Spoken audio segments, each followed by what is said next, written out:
we are live. How you doing, chat? Just swap it over to the next slide here and show us. And one of these days I will have that automated, and it'll look a lot smoother than what I just did. How's everybody doing tonight? Just drinking coffee at 7:30, don't mind me.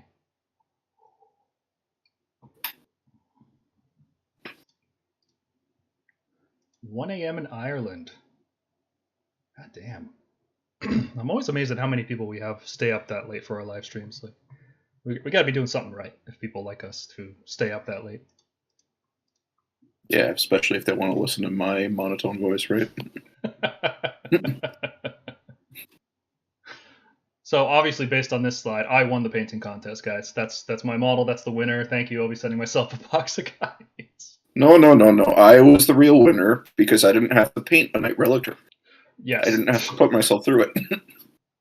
It's actually a really cool model, right? The contest, like none of the photos you'll see show all the cool details. Like the best part of the model is the back. The reliquary on his back is really sick. Like I would love to have this model. It's a model you have to see in 3D, you know? Not the kind of thing you can... No. Yeah, absolutely. All joking aside, it does look like a great model to paint from what I've seen. Mm-hmm. I just like to meme on the thing. Well, yeah, obviously.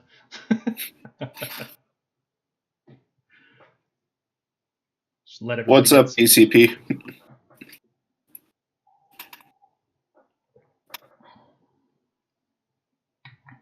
Just give everybody a couple minutes, get settled in here. Maybe Mergonk will grace us with his presence.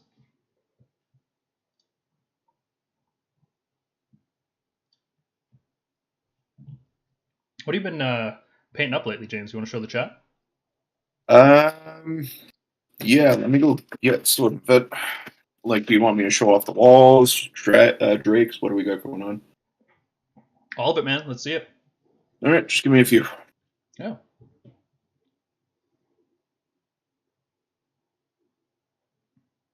What do you guys think about the current state of the game?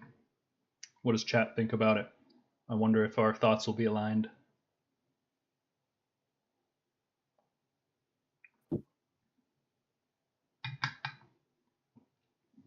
Because I have a lot of opinions. Yeah.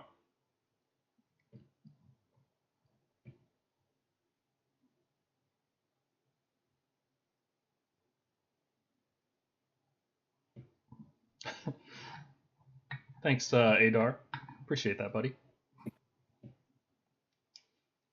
Let's see what you've been painting up, James. All right, so how far are we into 2021 or 2022 at this point? 3 weeks or so? 3 weeks, yeah. Yeah. So first project 2021 was to paint 2 of these bad boys up. Ooh. So you got Stormstrike Chariots. This was probably fun thing about this one was that this was my first like full airbrush project. Yeah, that's right. You got one for Christmas, right?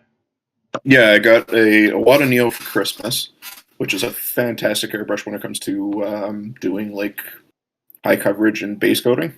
Mm-hmm. So what I figured the Stormstrike Chariot would probably take me like a week to do one assembly of, I knocked out 2 of them in the matter of a weekend. Nice. Very nice. And you're already a pretty speedy painter, so that's a good time. Yeah. Next up, first big model of the year. Yeah, we got Kronda's Eye. Nice job on those swirling galaxies there. Yeah. You don't mind if I steal that, right?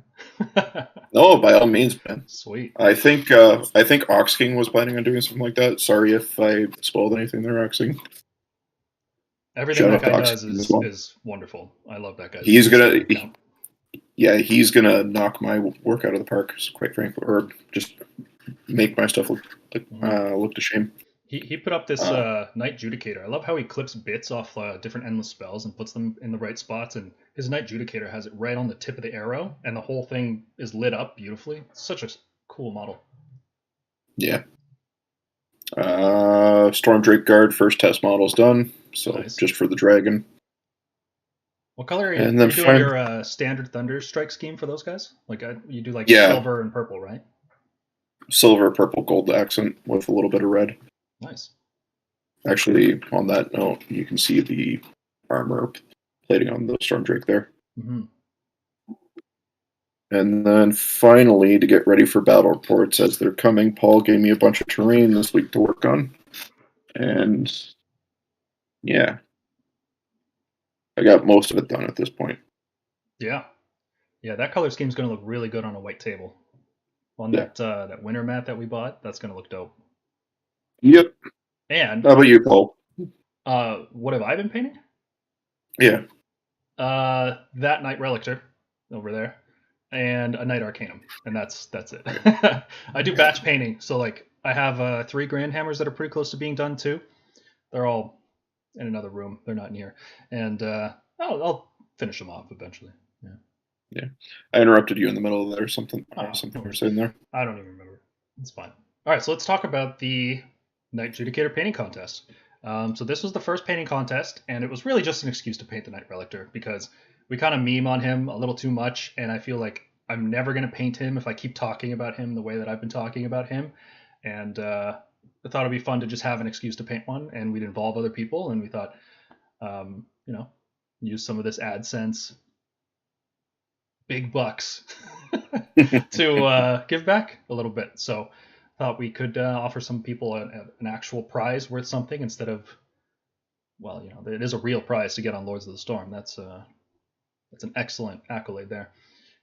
And yeah, so we got a bunch of submissions. We ran it from Boxing Day until this past Sunday on the 16th, and we thought we would pick out 5 that we really like and then declare a winner and go from there. And we'll be reaching out to the winner privately and get their contact information and ship them a box of their choice. So overall, it was really fun. I'm surprised we had some people like right away submit models, and then I think one guy was like less than an hour before the deadline. He managed to submit a model, which is crazy. Yeah. I mean, we see it all the time, quite frankly, in the Paintcast channel, but the Knight-Relictor competition is really showcased that we do have a lot of talented individuals in this community here. So shout out to everybody, even if you didn't participate in the contest. Yeah, it's made me more excited for the next one, and we have some ideas for what that's going to be, but we'll wait. There's enough going on right now, so we'll figure it out. Spagwag says Knight Judicator comp next. Been liking him lately. Yeah, I'm really liking the Knight Judicator too, man. Yeah, everybody seems to be on the Judicator bandwagon right now. I still think he's not in the same tier as regular Judicators, right? Because you form lists around regular Judicators. You don't form lists necessarily around a Knight Judicator. He's not your typical shooting unit. You have to have a very specific game plan when you want to use him. But he's got much. He's got a lot more utility than we gave him credit, and I will. I'll admit I was wrong on that one. Yeah, I'll be right back. My Dracolines are doing something suspicious in the background. Okay.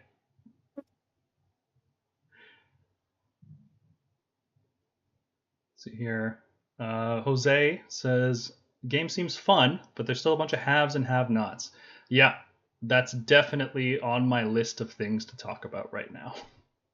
The disparity between some factions is like, it's huge, right? Like some factions are so strong, so many options, and then others are beasts of chaos. Beasts of chaos. And it sucks, man. I wish every army was good and powerful and fun and had new models. That's the game I want to play, right? Where everything is good. There's no bad options. Neve Black Talon. Yeah, maybe painting contest for Neve Black Talon. That could work. Celebrate the new Warhammer Plus series. Okay, yeah, that's not bad. That's not bad. We can contact Games Workshop and be like, yo, guys, come on, we drove sales up. You know. There you go, Mark Knight. All right, so let's get into our honorable mentions. So we just picked ones. These aren't in any order. These are just ones we liked enough that we wanted to talk about on the stream. We liked, frankly, all the submissions. We just can't fit them all in on a live stream. It would take too long. And our live streams go long already. Way too long. I still feel bad about keeping AOS Coach on here for like 3 hours. right, so first up, we got this one here from Blood Clot Plots, BCP, representing. So I really like this one. The color scheme is awesome. Red and silver, really complementary colors. I think they're really, really good. In terms of technical, I think it could have pushed it a little bit more. You can see there's some areas that are just a little bit flat. They could have used a bit of shading and highlighting, but it's a really good color choice, especially because the use of teal and blue kind of adds extra colors onto his standard palette, because he's posted stuff before and I know what his palette for the rest of his Stormhost looks like, and adding those colors adds that extra little bit of pop, so that if you're looking at this guy in a big crowd, you can be like, oh yeah, there's my Knight-Relictor. I can tell my eye is drawn to that color that's out of place, and I really like that. What do you think about this guy, James?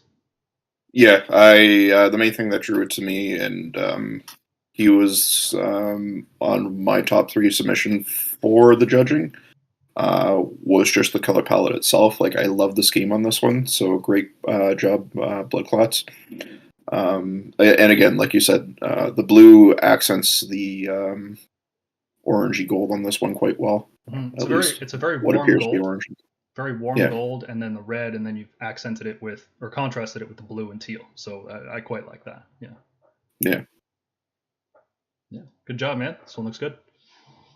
I think highlights could have gone a little further, right? Especially like on the weapon, which is really sharp. You've got a lot of sharp points. You could, the gold does, maybe it's just the photo, right? Because I can see there is some highlighting there. Maybe it's just the photo.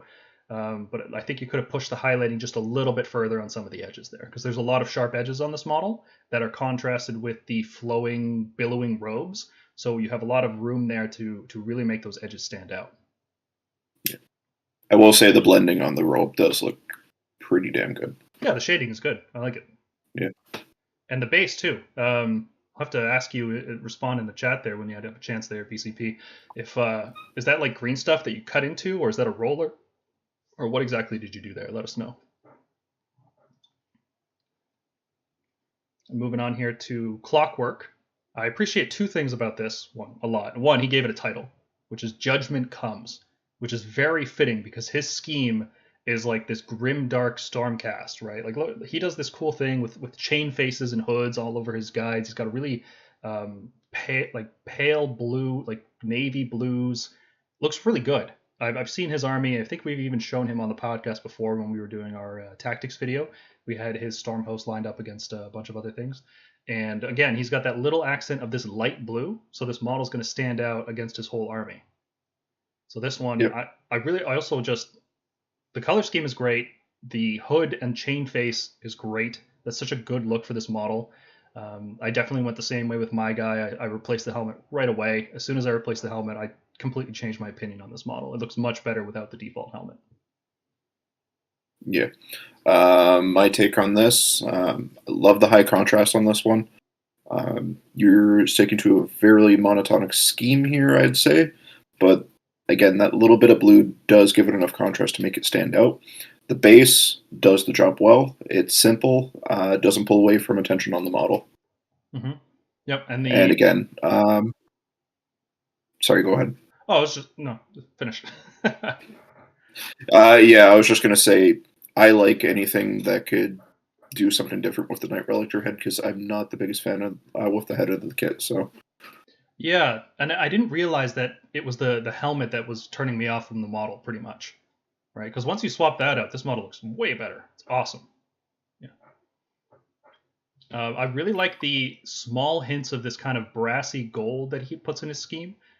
Just little bits here and there to help off, because it's a very muted scheme, right? It's dark robes, dark silver, black wash all over it looks like. So it's a very dark scheme. So having these little bits of a secondary metallic color really help keep it within that metallic scheme, but it doesn't just kind of all blend together. That's one of the big problems with Stormcast, and why I don't like the Hammers of Sigmar on old Stormcast in particular, because there's so many opportunities to mix it up. But when it's all gold, it just looks like gold plate with gold underplate and gold trim, and then it doesn't look great. Stormcast look better when you can accent their colors, in my opinion. So for future contests, my bias. So I would say that, but I've done. See, when I started airbrushing, I tested on a sequitur, and honestly, Hammers of Sigma really grew on me then. Just doing the painting, On so I might end yeah. up doing some more test models. Yeah. The problem with it is when it's just like gold armor on top of gold armor. But when you mix it up with robes, when you mix it up with all kinds of details, Hammers of Sigmar color scheme starts to look a lot better. And that's kind of what's going on here, right? Like it's silver and black. It's very monotone, like you said. So having these little bits here to mix it up, I really like. Yep. So nice job, Clockwork. I don't know if you're watching right now, but I'm sure you'll pick it up later. Next one here is from next one is from Mark Knight. So we're talking of Hammers of Sigmar, and this is what I'm saying, right? Like if you look at the scheme, if this was just gold on gold on gold, it would just kind of be boring to look at. But because this model has these robes, it has these extra tassels, and you can see he's done little silver bits even there to break it up from just the gold monotony. Yeah, this is great. I especially like the tiered basing. It looks like cork. Mark, you can tell us in the chat if that cork looks, or if that is cork, because that's what it looks like. But the red really contrasts well with the whole palette. And I'm a big fan of either making really, really contrasting bases or like bases that you just don't even look at all, right? Like, so either the base is just like the center of attention almost, right? Like it just contrasts the model so well that you can't help but notice it, or it shouldn't be noticed at all. But anything in between starts to look weird, in my opinion. So I like this. I think this is a great execution of the Hammers of Sigmar scheme. Especially you can see he's got really fine spot washing in all the edges, right? So if you look at the thigh plate, for example, thigh plate, that's what we're going to call it, right? The hip plates, whatever. You can see there's actually specific washing there, and it looks like there's also like a gradient wash towards the bottom of that plate near the skull. Yep. So that's a little attention to detail that I really appreciate, because that's how you can push this scheme to look really good. Right? If you just do the same flat gold all over, it starts to get a little boring looking at these models. But I appreciate the extra little effort that Mark put into it here. Yep. Honestly, this was one of the earlier submissions from what I remember, and this was one of my favorites in general from then. It stuck with me up until the point where we were deciding our contest winner here, and the thing that sticks out to me the most is just the KISS rule, which is just keep it simple. Hammers isn't a very... He does the job really well, and like you said, there's a lot of like subtleties here that I didn't even catch on to until you mentioned them, but that's what makes this one stand out a lot. Mm-hmm. I would like to see, Mark, if you can take another picture. I want to see what's going on with the incense burner there, because it looks a little out of focus in this photo. So if you could post another picture, I'd appreciate that, because I want to see what's going on. It looks like there's some cool... It looks like it's like glowing, and I want to see how you pulled that off. So that's that would be my only criticism here. Yeah, it does look like he has a little bit of OSL going on. Mm-hmm. Looks good. So I'd like to see that. And I also like the skulls. Like there's one in the chest, and then one on the tabard, and then one on the base. Like it kind of just forms a line straight down from the right angle, which I think is pretty cool. I don't know if you did that on purpose, but I think that's pretty cool. Okay, another one here. This one's from Volcados, and I think it has a sick base. And that that's one of the reasons it's on this list. Straight up, this is a sick base. And the tone of the model really fits that base. It doesn't it doesn't overwhelm it. It complements it really well. This is a very dark character, and I don't know if it's just because of the photo, but it actually looks...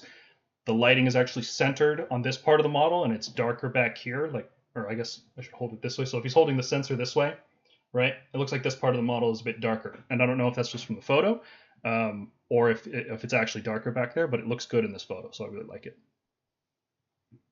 Yeah, so this one I gave the nickname of Sleepy Hollow just because I get the sort of vibe from it. And this was quite honestly my winner if I got it, or if it was up to me alone. Like you said, Paul, fantastic work on the base, and it doesn't draw attention away from the model. It's just there, and it's... I don't want to say subtle, but it still catches your eye enough to enhance the model itself. Mm-hmm. Yeah, and especially because the way the base is done too, it's very, I'd say technically proficient, right? Because it actually gets brighter as you get towards the top of the model, so it draws attention to it, which it kind of draws attention to the focal points on the model too. So the base works really, really well with this, and I like it. I'd like to know how he did the planks on the bottom there. If they're like kit bashed from something, or if they're made from some kind of roller. I'd like to know that very much. Yeah. Um, Bloodclot Plots earlier in the chat said that the base that he did that we were talking about is a Green Stuff World rolling pin, cobblestone. Yeah. So that With makes milliput. sense. Yeah. Yeah. I've seen some. I've used those. They're great.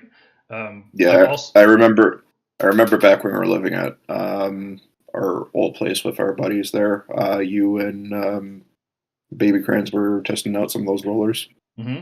Yeah, and they've only gotten better over time. A great product.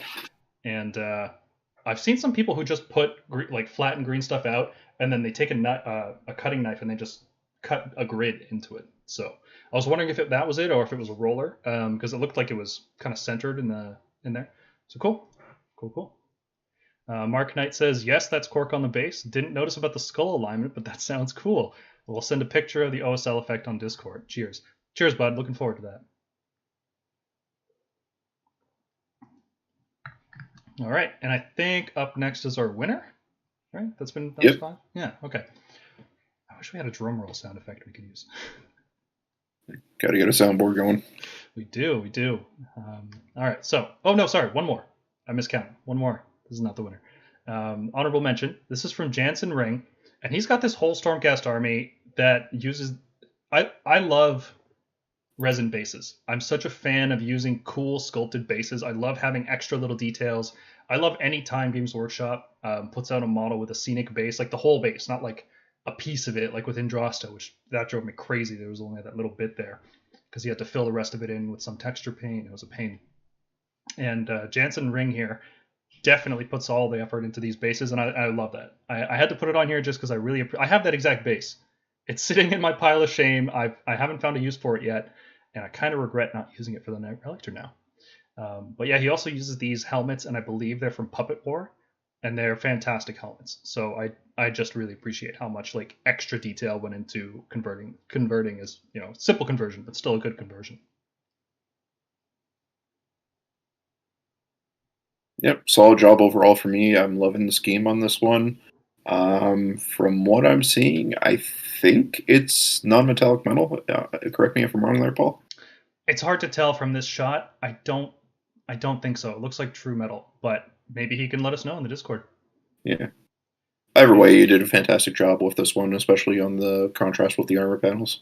Mm-hmm. I quite like these little panels that he puts on the bottom of his bases. I think I talked to him about it once, and I don't want to get it wrong, but I think they're 3D printed.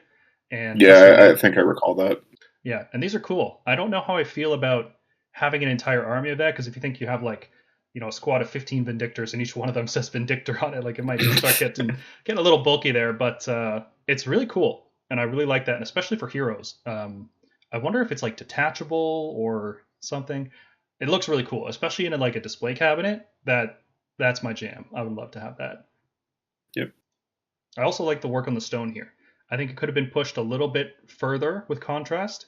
I think the recesses could be a little bit darker on the stone, but it looks good overall. So kudos.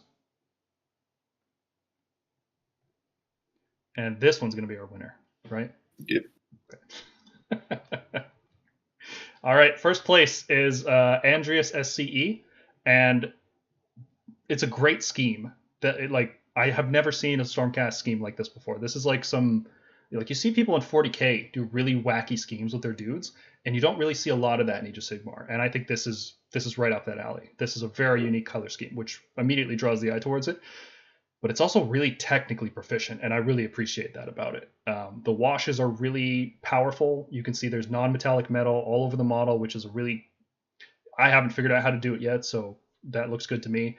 And it's well placed too. You can see there's a specific shine across the model. Like if you look at the loincloth, you'll see there's a specific glare across the whole piece, and it looks really good.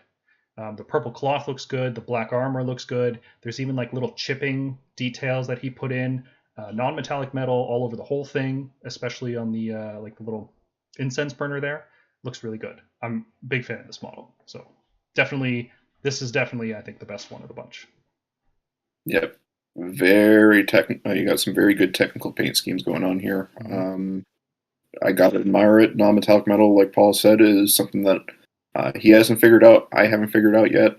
I've been looking into it a little bit more and more. I've always said that it's like master level painting technique, I want to say. So yeah, kudos to you, man. This is a great job all around. Yeah. If I had to about the paint scheme, to me, what I would call this is a cross between Anvils and Lions of Sigmar. Okay. How do you feel about because we've looked at a bunch of Relictor models at this point? How do you feel? Because I was curious about this when I was painting mine. The shoulder pad with the skull on it. This one here. Camera right. How do you like the idea of painting the shoulder pad one color and then the skull on top of it a different color? Because I just did mine all in silver, and I didn't differentiate them. And I kind of like how this turned out. This gold and cream kind of color. I think this looks really good. Yeah, that's probably what I would have done if I had attempted a Knight-Relictor at this point. Yeah. I'm also, if I had to give this any criticism, I think the mace looks a little flat. Whatever, because especially compared to the rest of the model, which is so like detailed. Maybe it's just the photo again, but the mace looks a little flat. Like it looks like porcelain, which that's what you're trying to go for. That's what it looks like. But I think maybe using one color lower in tone on the base, and then that way the highlight can pop a little bit more, because the sepia tone, or at least it looks like sepia tone, that looks really good, but then the white and the highlight just aren't that differentiated. I don't, maybe it's the photo, maybe it's out of focus, I don't know, but yeah, if I had any criticisms, that would be it. Otherwise, this model is fantastic, so I'm really glad we get to talk about it. This is fantastic. Look, he even did like the little filigree on the hip plate. He put that in gold too, which I haven't bothered doing because it seems like I'll probably just overpaint and then have to go and correct it. And the way I do my armor, it's a paint to correct. So yeah, I appreciate all the little details you put in here. So we'll be reaching out to Andreas SCE, and we will be shipping them a box of their choice, either Vigilors, Vanquishers, Vindictors, or Annihilators. So once they get it, we will be sure to let you guys know. I'm excited about this one. All right, live stream over.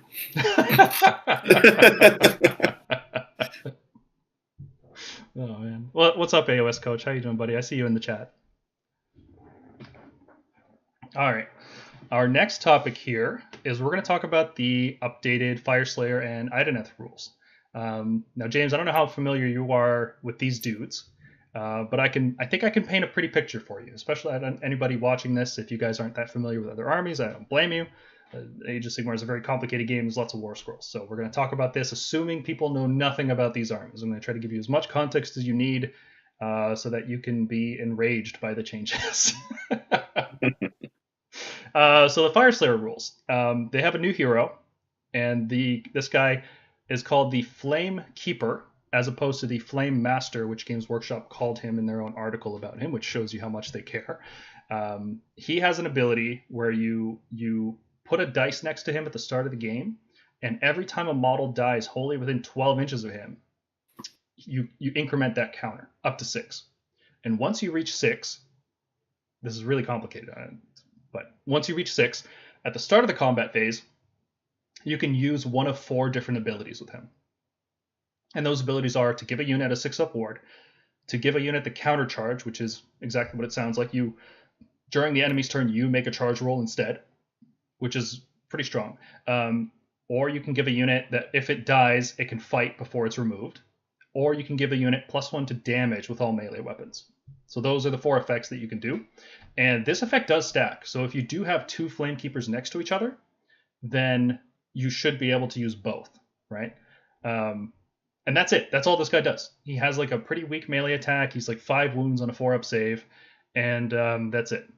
So that's a hard ability to use. especially with the changes to the Auric Hearthguard. Auric Hearthguard used to be a bodyguard unit for heroes, foot heroes in particular. So they would, if you're trying to snipe the hero down, you could lose a couple Auric Hearthguard and then pump up a bunch of Hearthguard Berserkers, which are the melee hammer unit that they use. That's harder to do now because Aurics lost their bodyguard ability for now. And this guy just kind of hopes that things die around him, which is really weird. Like, they're fire slayers, not fire dyers, right? Like, they're supposed to be killing stuff, not this whole theme of sacrificing themselves just doesn't quite work in the context of the second edition battle tome, right? So there would have to be pretty significant rule changes where fire slayers are hurting themselves or passing wounds off through some kind of allegiance ability. It's just a weird ability to use. It's powerful, right? It's definitely a strong effect, especially if you get 2 of it. You can get Hearthguard Berserkers up to 2 attacks apiece on Rend 2, damage 4. That's crazy for a squad of 15 dudes to swing like that, right? So it can pump your guys up harder, and it does, Fire Slayers are desperate for mobility, so countercharge is good. That's a good effect. The problem with it is the unit that wants to countercharge will be the one dying and feeding this ability. Most of the time. Like, it's going to be really hard to position dudes in range, and your opponent can probably just pick this hero off unless you have some kind of special bodyguard ability. So it's just a weird ability all around. And you think, well, he's a funeral priest, as they describe him. He should be a priest. He should get the priest keyword and cast prayers, and then once in a while you're like, oh, I've got 80 points in a list, I can throw him behind my guys, I can still get a prayer. No, he doesn't have priest. So he just has this ability. It's hard not to be too negative about this. Trying to see a silver lining here. Maybe he'll see. The only way I could see him seeing use is if, for some reason, you don't want to bring one of the Magmic Invocations, but you have like 80 points left over, right? Because I think the cheapest thing in Fire Slayers is 120 points, other than other foot heroes. So like they have these weird brackets of points. So maybe like you might end up with 80 points and put him in, but even then, like, he's taking up room in a battle regiment because he's a sub-commander. There's limited slots for these sorts of things. It's really... it's a miss, for sure, at least in my opinion. Yeah. It's disappointing, because the model actually looks cool. I like him. It's really weird. Volkite Berserkers, which are the... One second, I have one. One sec.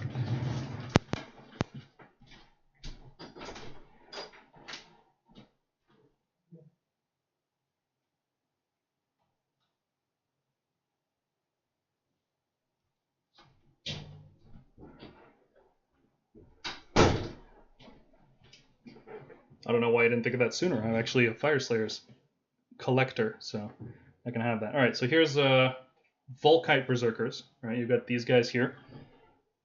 They're twin axes or shield and axe. I wish I had like a stand or something to put them on. So they've been split into 2 Warscrolls. Previously, they were just one Warscroll with different special rules depending on what loadout you gave them. The shields have this cool ability where if you charge into combat, you get to throw the shields, 1 dice for each model in the unit, and on a 6, you deal a mortal wound. And they still have that ability, which is really cool. And what's really cool about that ability in particular is that it doesn't have to target the unit you charged. It can target anything within 8 inches of the target you charged. So if you charge a block of 30 of these guys, you just whip all their shields at some support hero standing 8 inches away, and they take a bunch of mortal wounds. Like, it's hilarious. So I'm glad they still have that ability. But because they're 2 different Warscrolls, they have different points. The shield guys actually cost more than the dual-wielding guys, which is weird. And they have only 1 melee attack. Like, 1 attack on 3s and 4s.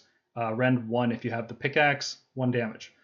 These guys are 32 mil bases with 1 inch range, so you're going to get, let's say, 6 or 7 of them in melee if you're charging. 1 attack a model. It's really, really weird. I think like they're in the running for like one of the worst units in the game now. That's just so bad. Especially because they increased their point cost. Like that wasn't the go-to unit that people were using before. It's really bizarre. The dual wielding guys are pretty much the same as they used to be, except instead of rerolling hits, which is a useful ability, they just get +1 to hit rolls now, which is not that useful. So yeah, that seems like a miss without the context of the battle tome, and it seems just a weird choice for them to do that. The hero reminds me of Knight Arcanum and Knight-Relictor. Start off with a really cool idea, neat model, but not quite there yet on the rules. Yeah, Chase, I definitely agree with that. The rule seems very thematically appropriate because what this Flamekeeper is supposed to do is like pick up the pieces of the fallen warriors and like use that to innervate the rest of their dudes. Because Fyreslayers, their foundational myth is that they have their god died killing Volcatrix, which is like the mother of all salamanders, and like their death, they died together and that merged them or something, and then they broke apart into a million pieces, and now they have like all these little runes that you see that they're pieces of Grimnir that have been merged with Volcatrix or something. So like thematically it's a win, right? It merges the idea of Grimnir and Volcatrix killing each other and empowering from that. But it just doesn't translate well into rules currently. I think it's a little weird, but maybe these are just temporary rules, right? Like maybe they're like, what are the odds of that, you think, James? Because we got Dominion, and they didn't change anything from Dominion until 3rd edition. Just points increased a little bit here and there. So I get the feeling these are the actual rules that we're going to get in the battle tome. Yeah, more than likely, I'd say. Yeah. Going over a couple other quick changes here. The Auric Hearthguard, like I said, they lost their bodyguard ability.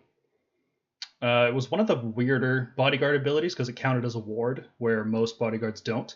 But they also had a really cool ability where they got +1 damage against monsters. They just don't have that anymore.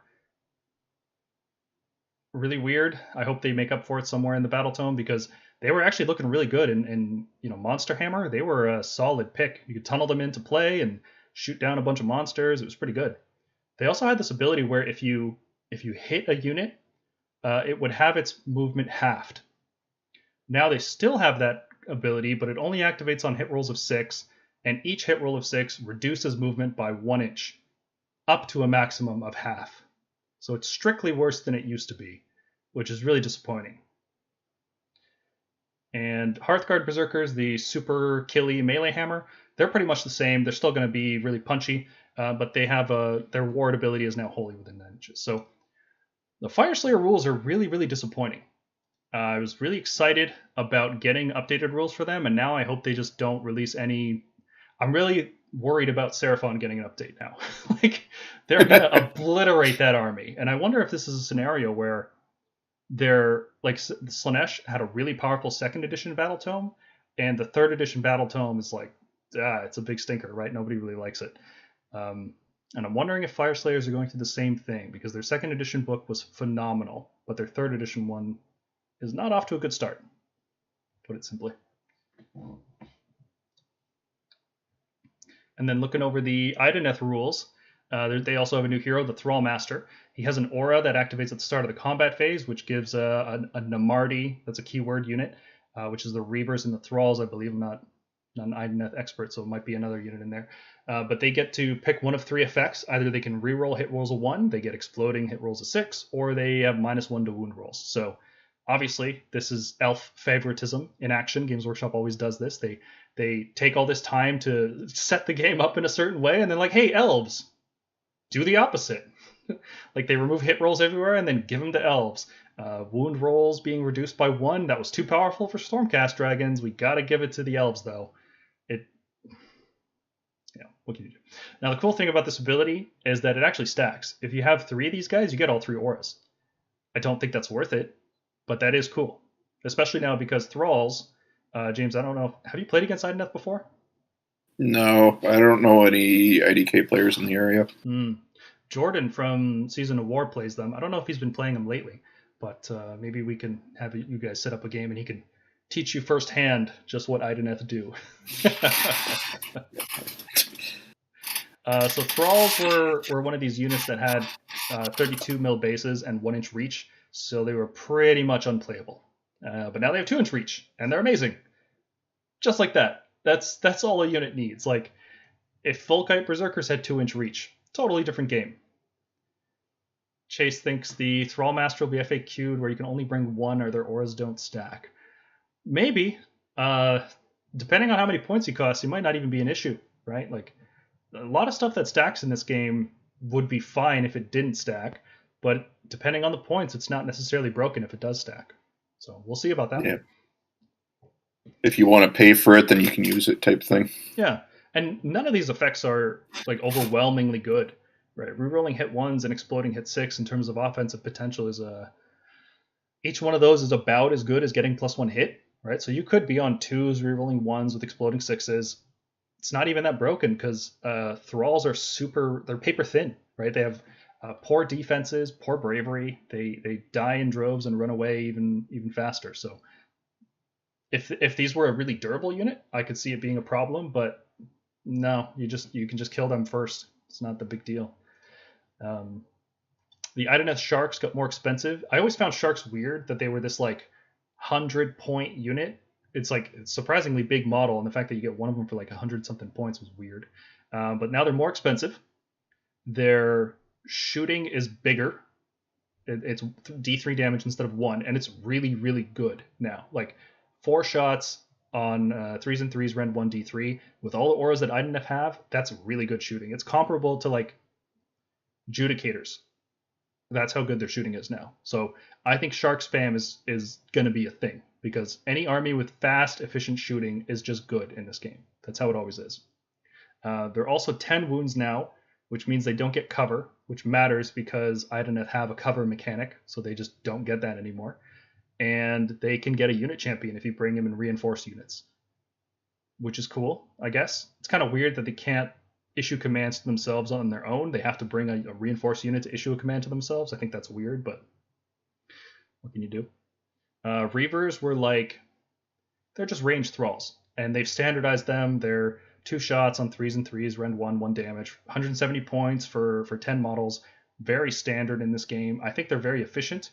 They're not bad by any means, but yeah, I don't see them competing with Daughters of Cain or Stormcast or Lumineth shooting. Like, I don't see them being the unit that you bring so many of and you shoot your opponent down. I think the Sharks are going to be the way to go for that, for sure.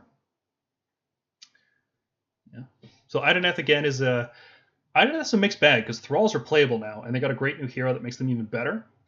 Sharks are better overall, I'd say.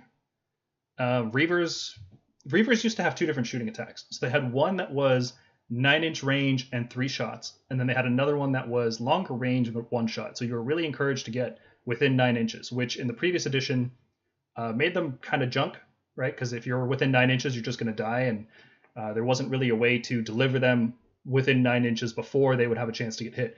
But now, Unleash Hell, that 3 shots was really, really good at absorbing charges, is my understanding. I'm not 9th player, like I said. So yeah, mixed bag for Idoneth. Overall, an improvement, I would say. Definitely not like Fyreslayers, unfortunately. I'm a little bit salty about the Fyreslayers, if you can't tell. Overall, it seems consistent with their design philosophy in 3rd edition. Simplifying Warscrolls, getting rid of extra abilities, let's say. Having heroes with just 1 ability seems to be an acceptable design space for them. Even if the ability is bad, right? Like Knight-Relictor and Flamekeeper, kind of on the same space. They have a really situational ability, and at least Knight-Relictor has the priest keyword. Can't say that for Flamekeeper. Yeah. So that'll... Okay, well, what do you guys think? Chat, let us know what you guys think. Fyreslayers, yeah, nah. What do you guys think about that? And Idoneth, if there's any Idoneth players in the chat, let us know what you think, and we'll have a discussion about that.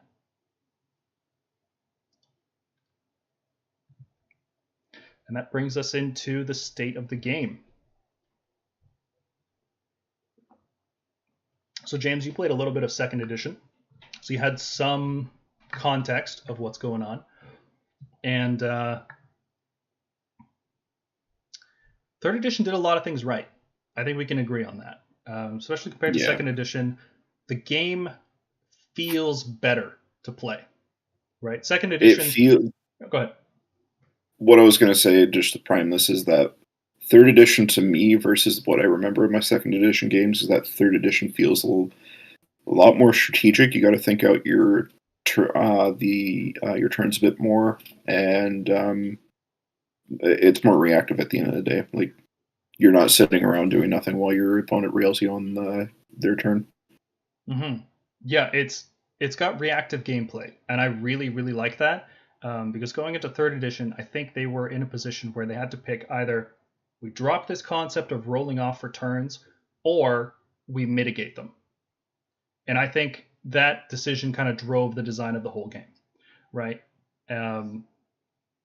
It's like when they started second edition, the game wasn't very lethal.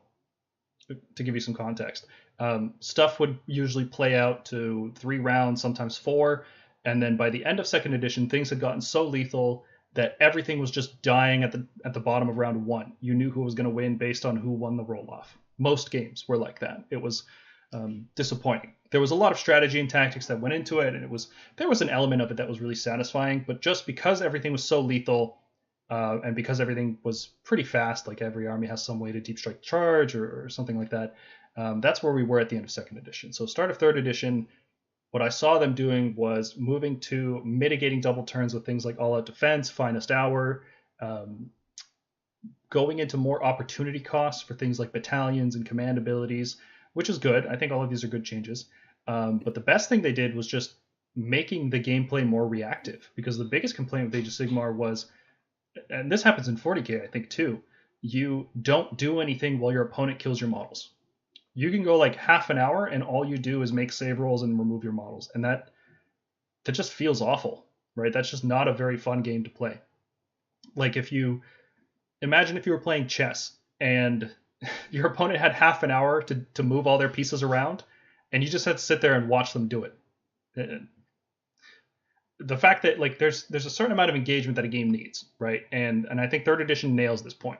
The increased reactive gameplay is fantastic. It also helps deal with double turns, which is good, right? Because if you can bank up a bunch of command points, if you're going second, you're not as threatened as you were before, because you can activate their finest hour, you can activate all out defense, you can keep your buffs rolling, Mystic Shield's a lot stronger. So these all feel really good. I really like these things.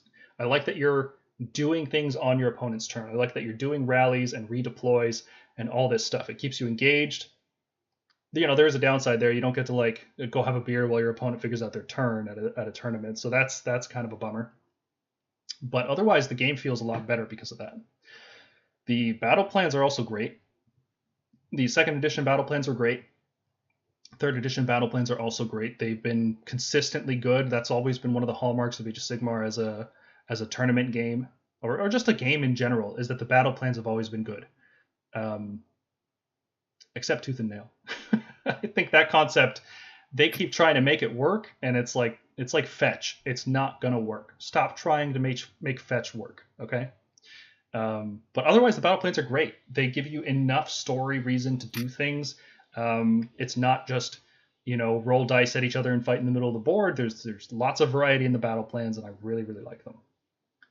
And I think the fact that we're doing seasonal realm rules, like this extra spice on top of the realm battle plans, like, oh, it's going to eat your objectives. Maybe the next realm we play in is going to limit shooting in some way.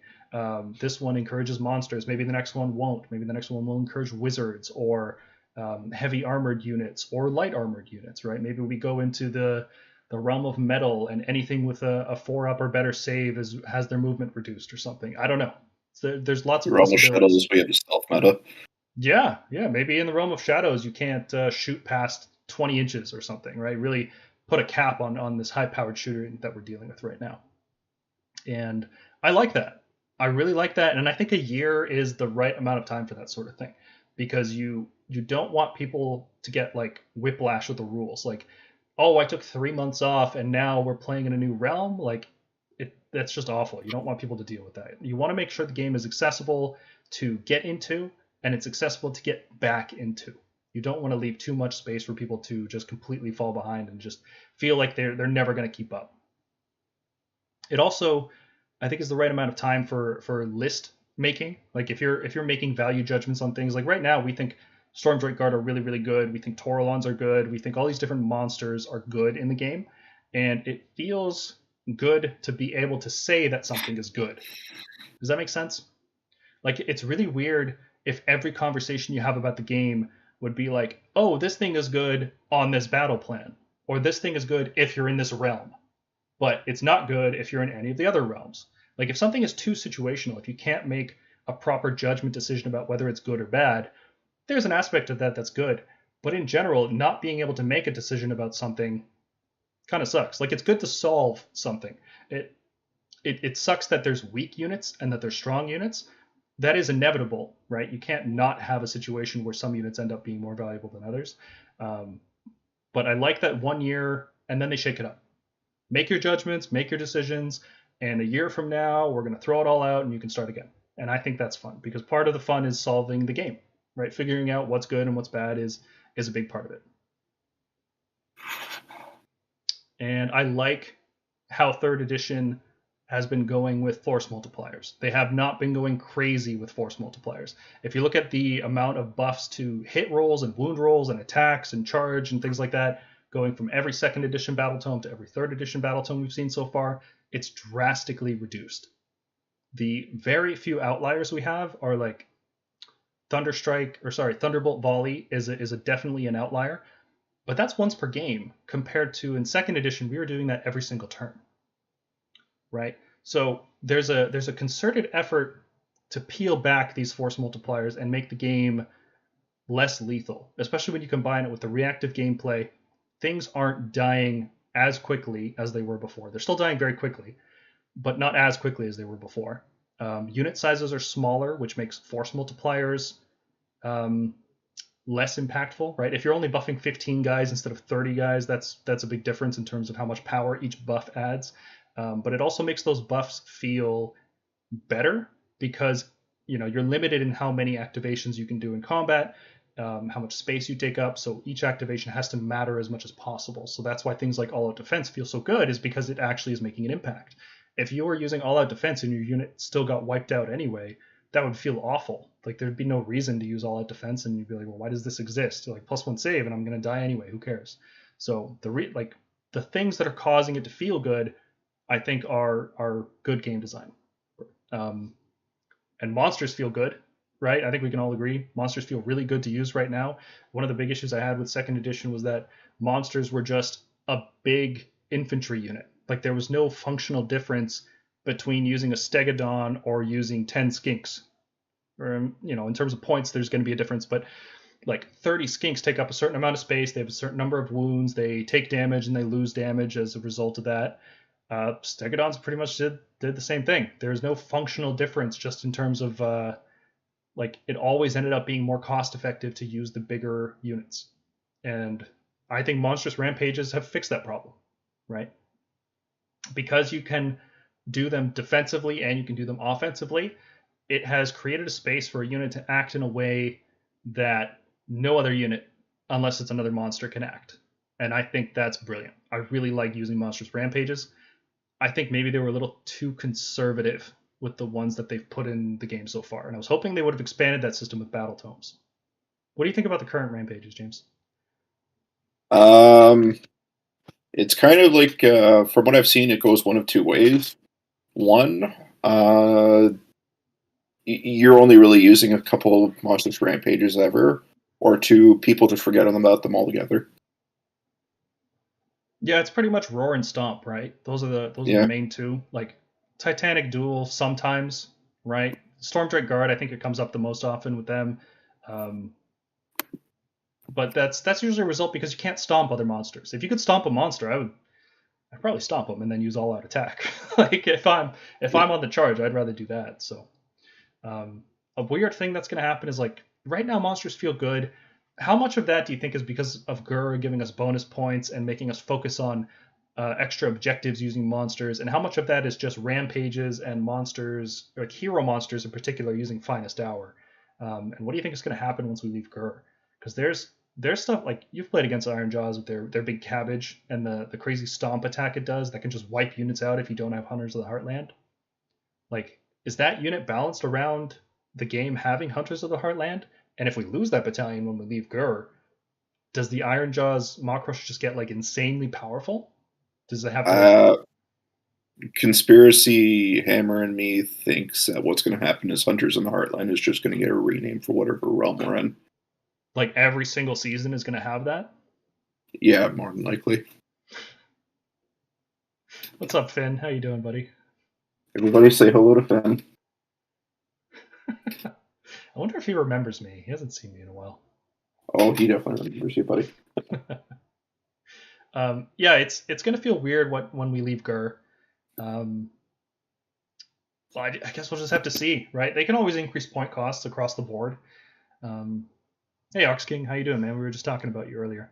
Do you think they will keep Monstrous Rampages in the next General's Handbook and add to the rules, or scrap the current Gur rules and focus on something else? Well, Monstrous Rampages are in the core rules, aren't they? Yep, they're core rules. So they're not going anywhere, I don't think. You haven't paid attention to him in like an hour. Okay. Yep. No, Monstrous Rampages aren't going anywhere. I'm hoping they add to that system. I think it would be really, really cool. Like they sort of did. Like Stormcast have a couple mount traits that you do instead of doing a rampage, which is good right now because we're not in a world where like, because it gets around Hunters of the Heartland and those kinds of effects, right? But later it's going to feel weird if we keep adding all these effects that do something instead of doing this. Like, are we going to start getting things that are instead of doing a heroic action? Well, like, why not just have that as a heroic action?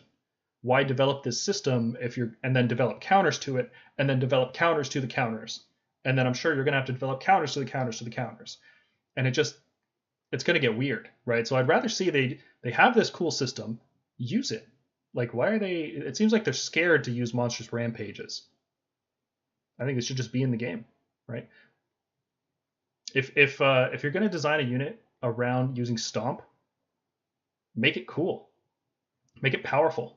It's okay that Stomp is a really strong ability. It's okay that it can wipe out a unit because you can play around it. And if it becomes too powerful, you can just increase the point cost of the Maw Crusher. This isn't like an impossible problem to solve from a game design perspective. Yeah, Blood Clot plots. Astral Templars is going to get a lot more powerful. I think Morgonk's changed my opinion on that after we rotate. If Hunters of the Heartland goes away, Astral Templars I think shoots up to like A tier. It's really good. It's definitely, depending on your meta, it could be as good as running Howl of Knights with Gardas. It's just that strong of an effect, especially if we see new Monstrous Rampages in the new General's Handbook, which I think would be really cool. Speaking of which, the General's Handbook is a great book. Like physically as a book, it's fantastic, right? It's got that great binding. All like the rules are in the back. It's got this great index page. It even tells you, like, these are the books that are legal for Age of Sigmar. Like, hard list. You don't have to go looking through all these buried documents on their website. It's easy to use the General's Handbook to play a game, and I really like that. And I think that definitely deserves a shout out because not a lot of games do that very well. And I don't think Age of Sigmar will do that well forever. I think we're going to get more campaign books that's going to split the rules across multiple. Like, there's going to be some campaign book that's going to have optional rules for Stormcast and Cities of Sigmar, and then later there's going to be some other campaign book that does it again, and then we'll have Thunderstrike Wave 2, and it's just going to keep splitting the rules all across all this stuff, which is really unfortunate. So for the time being, I just want to give a shout out to the current General's Handbook, which is a fantastic product. Yeah. There's 2 local game stores in our area, I'd say, for Paul and I. The one that's closer to me is primarily a 40k space, and I help teach the new players their Age of Sigmar. And the one thing I always recommend to them is if they can get their hands on it, just get that General's Handbook out the gate. Like, it's going to be your best resource, quite frankly. Mm-hmm. Yeah, it makes me feel dumb forgetting the core rules, but I got them in Dominion, so I don't feel that bad because I had all the models I wanted anyway. But yeah, kind of invalidates the core rules, which is fine, right? Like, if I'd rather have one book that has all the rules that I need rather than having like a bunch of them, right? One book is all I want. Battle Tome, one book, that's it. That's the limit for me. Ox King asks, What do you think could be the next focus for the new season, and how would it affect monsters? Yeah, that's kind of what we're getting through here. Overall, if they get rid of Hunters of the Heartland, monsters are going to be really strong. There's not many abilities in the game that are like Hunters of the Heartland in that they ignore monsters' rampages, and rampages are very strong. Like, doing D3 mortal wounds before combat starts is a great ability. Shutting off commands on a 3+ is an even stronger ability. Roar is without a doubt the best monstrous rampage in the game right now. And I would like to see them add more stuff, for sure. Chase says, Ulgu, likely blocking line of sight or some kind of darkness and blind mechanic. Yeah, I think that's very likely too. This season has focused on making monsters feel better. I think the next season should focus on making shooting feel worse. I'd just like to see what Age of Sigmar would look like if shooting wasn't so prevalent. What's up, Morgana? How you doing, buddy? Hey. Sorry, I had to go pick something up for my mom. Nothing serious. Okay, buddy. No worries, dude. Welcome aboard. You're the fourth host for the night. Yeah, Finn was doing a good job without you. We talked through the Knight-Relictor painting contest, and then we finished up wrapping up the rules for Fyreslayers and Idoneth.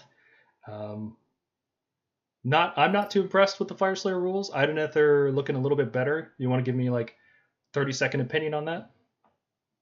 I think Idoneth are looking pretty great. They're gonna have. So the main thing they have to look forward to is upgraded stats, which is pretty cool. Like 3s and 3s across the board, maybe. More Ren, which is always nice. Sharks were already pretty good. I think this is a bit of a nerf to them because at 125 they were kind of oppressive, especially with the Tides of Death. Mm-hmm. So I don't know how the builds for Idoneth will go in the future, but they're just a solid army with solid rules. Their Legion's abilities like push what would be otherwise okay-ish Warscrolls to like greater levels. I just don't know what they do against Gargants, which has been like their main problem. Yeah, there are a lot of Rend 1. A whole lot of Rend 1. And that's actually another reason why I'm thinking Shark Spam is going to be so good, because it's one of their few fast Rend 2 attackers. Yeah. Absolutely. I just don't... I guess they could do the triple Eidolon list, but I just don't see them having the raw damage. I can see them taking apart armies that rely on elite troops, like Stormcast. Like, for instance, they'd be really good at, like, they can put up a decent fight against Stormcast. I just don't know what they do against a brute force like Gargants. Yeah, how do they kill Kragnos? They're not. How do they, like, what's their mortal wounds? Yeah, other than eels and their once per game viable take shock, I can't really see, like, you need a lot of those. You need a lot of those to kill Kragnos. Yeah, and they would all have to go into Kragnos, and that's assuming, that other army doesn't do anything to you. And he's probably gonna get the charge off. Well, no, I have nothing fast enough to outrange him, I think. But, yeah. I mean, they've got a lot of 14-inch movement, which is 12-inch and 14-inch movement. Well, what do you think about the Fyreslayer changes? That was a good face. Yeah, I can't believe a faction based around Slayers doesn't fight that well. Yeah. Like, which is honestly, like, I would say the thing that they needed to do, and I hope it's there, because I've heard rumors about how all the Hearthguard, Auric Hearthguard, or Hearthguard Berserkers are going to be bodyguards from now on, because it is a character-dependent faction, so being able to protect those characters is pretty important. But I hope there's a way to buff attacks, like add 1 to their unit's attack profile. 1 attack on Volkite Berserkers, man. It's insane, unreal. Man. It's the Berserker is literally in the name. Yep. Which implies you would just be madly flailing your arms about trying to kill as much as possible with as many attacks. I don't know what to think, man. I think like Berserker might be like a cultural title for them, right? Like some kind of status symbol. So it's a weird. Fyreslayer lore is pretty weird in general. So Berserker makes sense when you think about them as Slayers, from the old world or whatever. But it's like, come on, Slayers is supposed to attack way more than this. Mm-hmm. 1 attack per model. I don't know. Maybe if they gave them, like, I don't know why they do. If they always fought when they died, would it be broken? I don't think so. With 1 attack, nothing's broken. That's what I mean. You can give them on 2s and 2s, and it still wouldn't be broken. Yeah. Yeah, it's like with Khorne, like with the Blood Warriors. If you just gave them that, like I don't even think that'd be broken. Oh god, But Blood Reavers are better than Volkite Berserkers, and they're on the same size bases. That's depressing. yeah, yeah. Randall says, I'm not sure shooting is even overly prevalent. Mortal wounds from shooting is a problem, but shooting in general is expensive for most armies. Yes, we will talk in detail about that on the next slide. I promise. It's one of the things I really want to talk about the state of the game. It's one of the reasons I even made this live stream today, because I want to talk about that topic. But before we get into that, Mergonk, what do you think about this state of the game? What are the good things? Like, are you looking at this list here? Yeah, I am. It's yeah, I like the ability to mitigate double turns with reactive command abilities. I think all out defense, redeploy, even unleash hell, great changes to the game. I think seasonal realm rules definitely. Being able to switch up that command ability and switch focus from different types of armies and to different builds of different armies. That feels really good. Although there's a small part of me that thinks we'll never truly make it out of the hero monster meta, and it's not because of the extra points. It's just that hero monsters just have the best utility in the game. They get hero actions, they get to issue commands or receive commands, and also they have the monstrous rampages. And these are like three core actions that are really, really tied to the core mechanic of 3.0. Mm-hmm. And I don't see that going away just because you might not score 3 extra points for some battle tactics. Yeah, no, you've definitely changed my mind on that, because I think the first time we talked about this, I was saying, no, these are one of the reasons they're pushing it, but I think you're right now. That's the extra victory points are nice, but after playing more third edition, like the game ends on the bottom of 2. You know who's going to win based on the 2-3 turn order in 99% of the games. So the extra victory points matter if you're playing a 5-round game. Like if you're playing a list that goes slow enough that the extra points matter, like Hallow Strike really cares about that. The Toralon is really big in there because you're playing a tactical game. But everything is so fast, everything is so killy. It just feels like an extra victory point or 2 per turn, especially because you can even it out by killing the monster. So it's not like you're really like you have to do stuff with the monster and then not have it die so that your opponent doesn't equalize the score. Right? So it's really not that big a deal, the extra victory points. Now, the only way I could see it being actually shaken up is if the points bonus increased for anything. So right now we have like +1 point for monster. Mm-hmm. But what if instead of +1 point, they went, if you score this with an I don't know, like an infantry troop that is 10 or more models, you score 3 points extra. Like if they really incentivize that point swing, then I could see us getting out of the monster meta. Yeah, but do we really want to play a game where it's that swingy on points? I like small increments. I like having a small bonus over 5 rounds. It feels really good. I think the issue is that we're still in this like round 1, round 2, but we're biased, right? We're Stormcast players, so we know like we hit so hard and we hit so powerfully that we don't let them recover from that, or we just get crushed by mortal wounds and outpositioned, right? Like Stormcast go fast wins or fast losses. You know who's going to win quickly. Mm-hmm. But so yeah, we'll have to see how they shake it up, because I mean, I don't know. Did you see that little? It's been around the internet, that little Akshi realm leak or whatever from the Fyreslayers was Idoneth. Yeah, those effects are crazy powerful, and that to me screams narrative. They love doing really wacky narrative stuff like that in these kind of books. Right, but it's like if the realm rules suddenly change, where let's say they're in a realm where monsters cannot issue actions or cannot have a commands issued to. Just go Does the that make a complete difference? opposite direction. That would make a difference. Yeah, where it's like it actively, like, yes, monsters have the utility, but they also suffer this thing where they can't receive commands during some part of the game for some condition.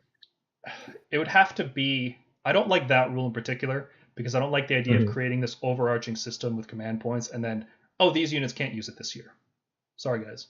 Okay. That feels wrong, but I get what you're saying in terms of like a really impactful ability that would do that. Yes, like, okay, like what if we were in Shaiish and there was a spell called the, I don't know, Pall of Doom or something, and reaches out to an enemy unit within 24, casting value 7. If it succeeds, that enemy cannot receive commands or issue commands until your next hero phase. That affects hero monsters. Yeah, that's a really good ability. I think I have my ideas on what I would do about this from a game design perspective. I don't want to get into them yet. We'll talk about them in a bit, because I think there is a way to reduce the impact that monsters and monster heroes in particular are having on the game, without just nuking their points into oblivion and overpricing them. Because I don't know, the amount of models on the table feels good to me right now. Changing points doesn't change the rules, it just changes the number of models on the table. And it wouldn't even change the number of monsters on the table, it changes the number of everything else on the table. Right? Like if they increase the cost heroes and chaff. Yeah, if they increase the cost of Maw Crushes, that doesn't mean you see less Maw Crushes, it just means you see less Brutes or Grunties or something. Yeah. So they're still just as impactful. So I think the particular solution that you suggested earlier, I'm not the biggest fan of, but there's ways to do it, I think. Yeah. And we'll get into it later.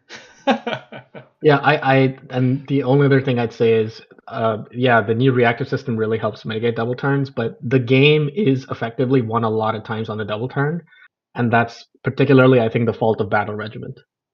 I think that that play that people make, and a lot of people will do this, they will build an army that's specifically designed to say, you go first, I'll go second, and if I get the double turn, I win. Like there's builds that like cater to that specific line of play. Yeah, Stormcast do that, Seraphon do that. Idoneth do that in a way. Idoneth do that, because of how powerful their tides are. That on round 2 they can be on high tide. So yeah, that's Battle Regiment's definitely an issue there. Maybe not Battle Regiment specifically, but the concept of deterministic turn order based on your drops. Yeah. I think that's the bigger problem there. Mm-hmm. Randall in chat says, to fix the monster meta, just disallow monsters in core battalions. That would fix a lot of problems. There you go. That's one of my solutions, buddy. The battalions right now are favoring this exact meta that it's creating, right? Like, if you had battalions that didn't allow any monsters, like no commanders, just sub-commanders, would that break the game? Would that make the game less fun? No, I don't think so. I think if we had anything that gets people to use more battalions that aren't Battle Regiment, in my opinion, is good. Mm-hmm. I agree. Like I think the turn order should just be a roll off, and if you finish dropping first, you win ties.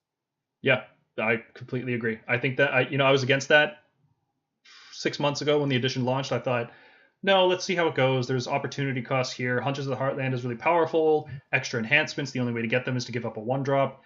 Turns out that stuff just doesn't matter as much as going first or forcing your opponent to go first. When the game is this lethal, when you're playing 2 rounds of a game and not 5, choosing who goes first in half the game really matters.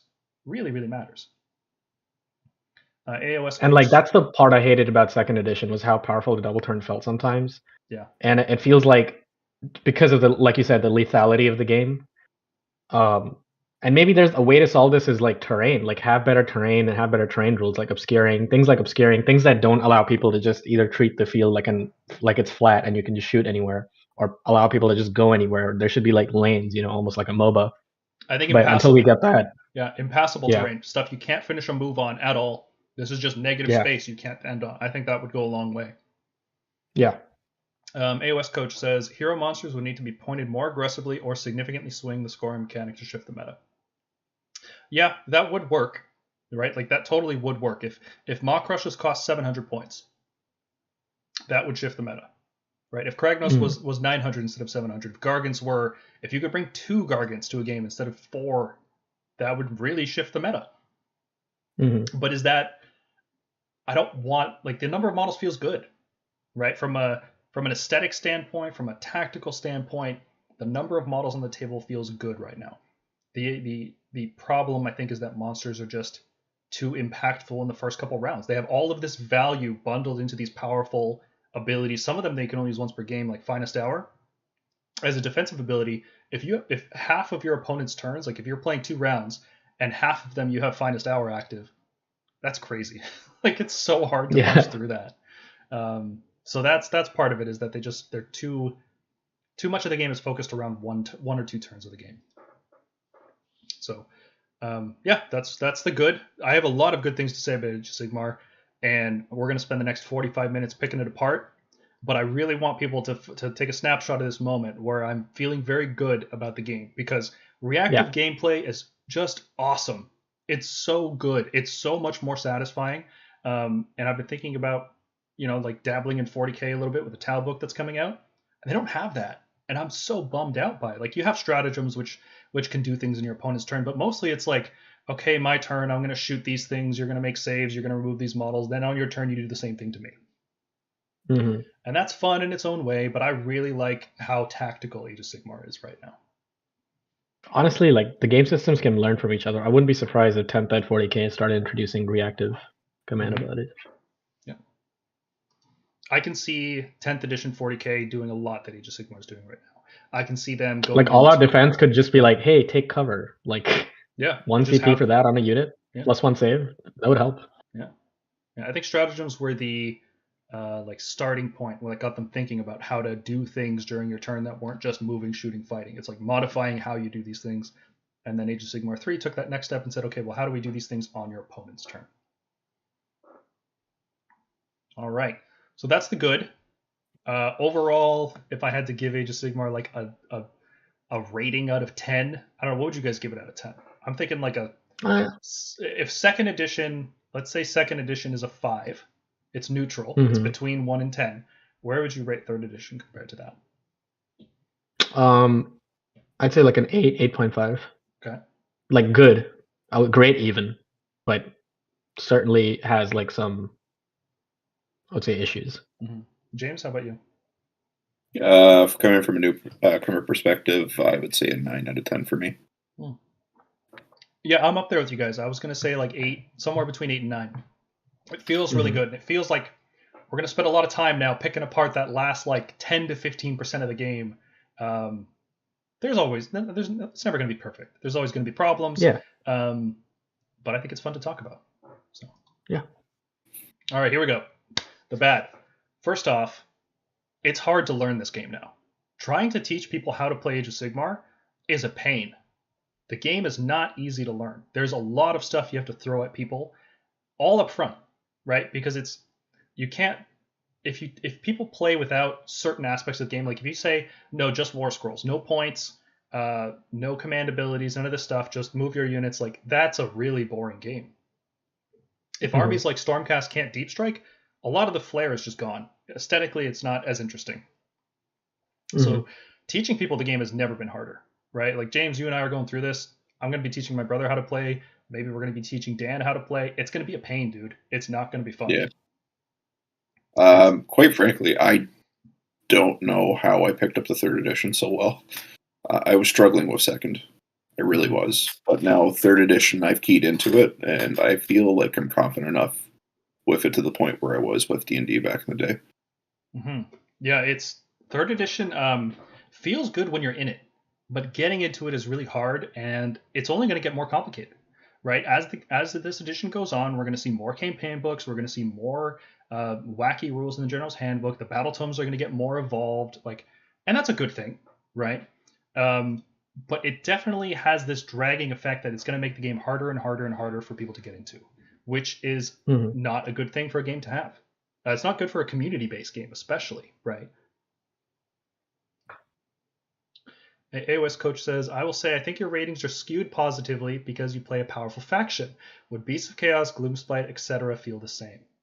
That's a fair point. So, what I'll say to that is I agree that we're biased in the fact that we just got a new shiny rulebook.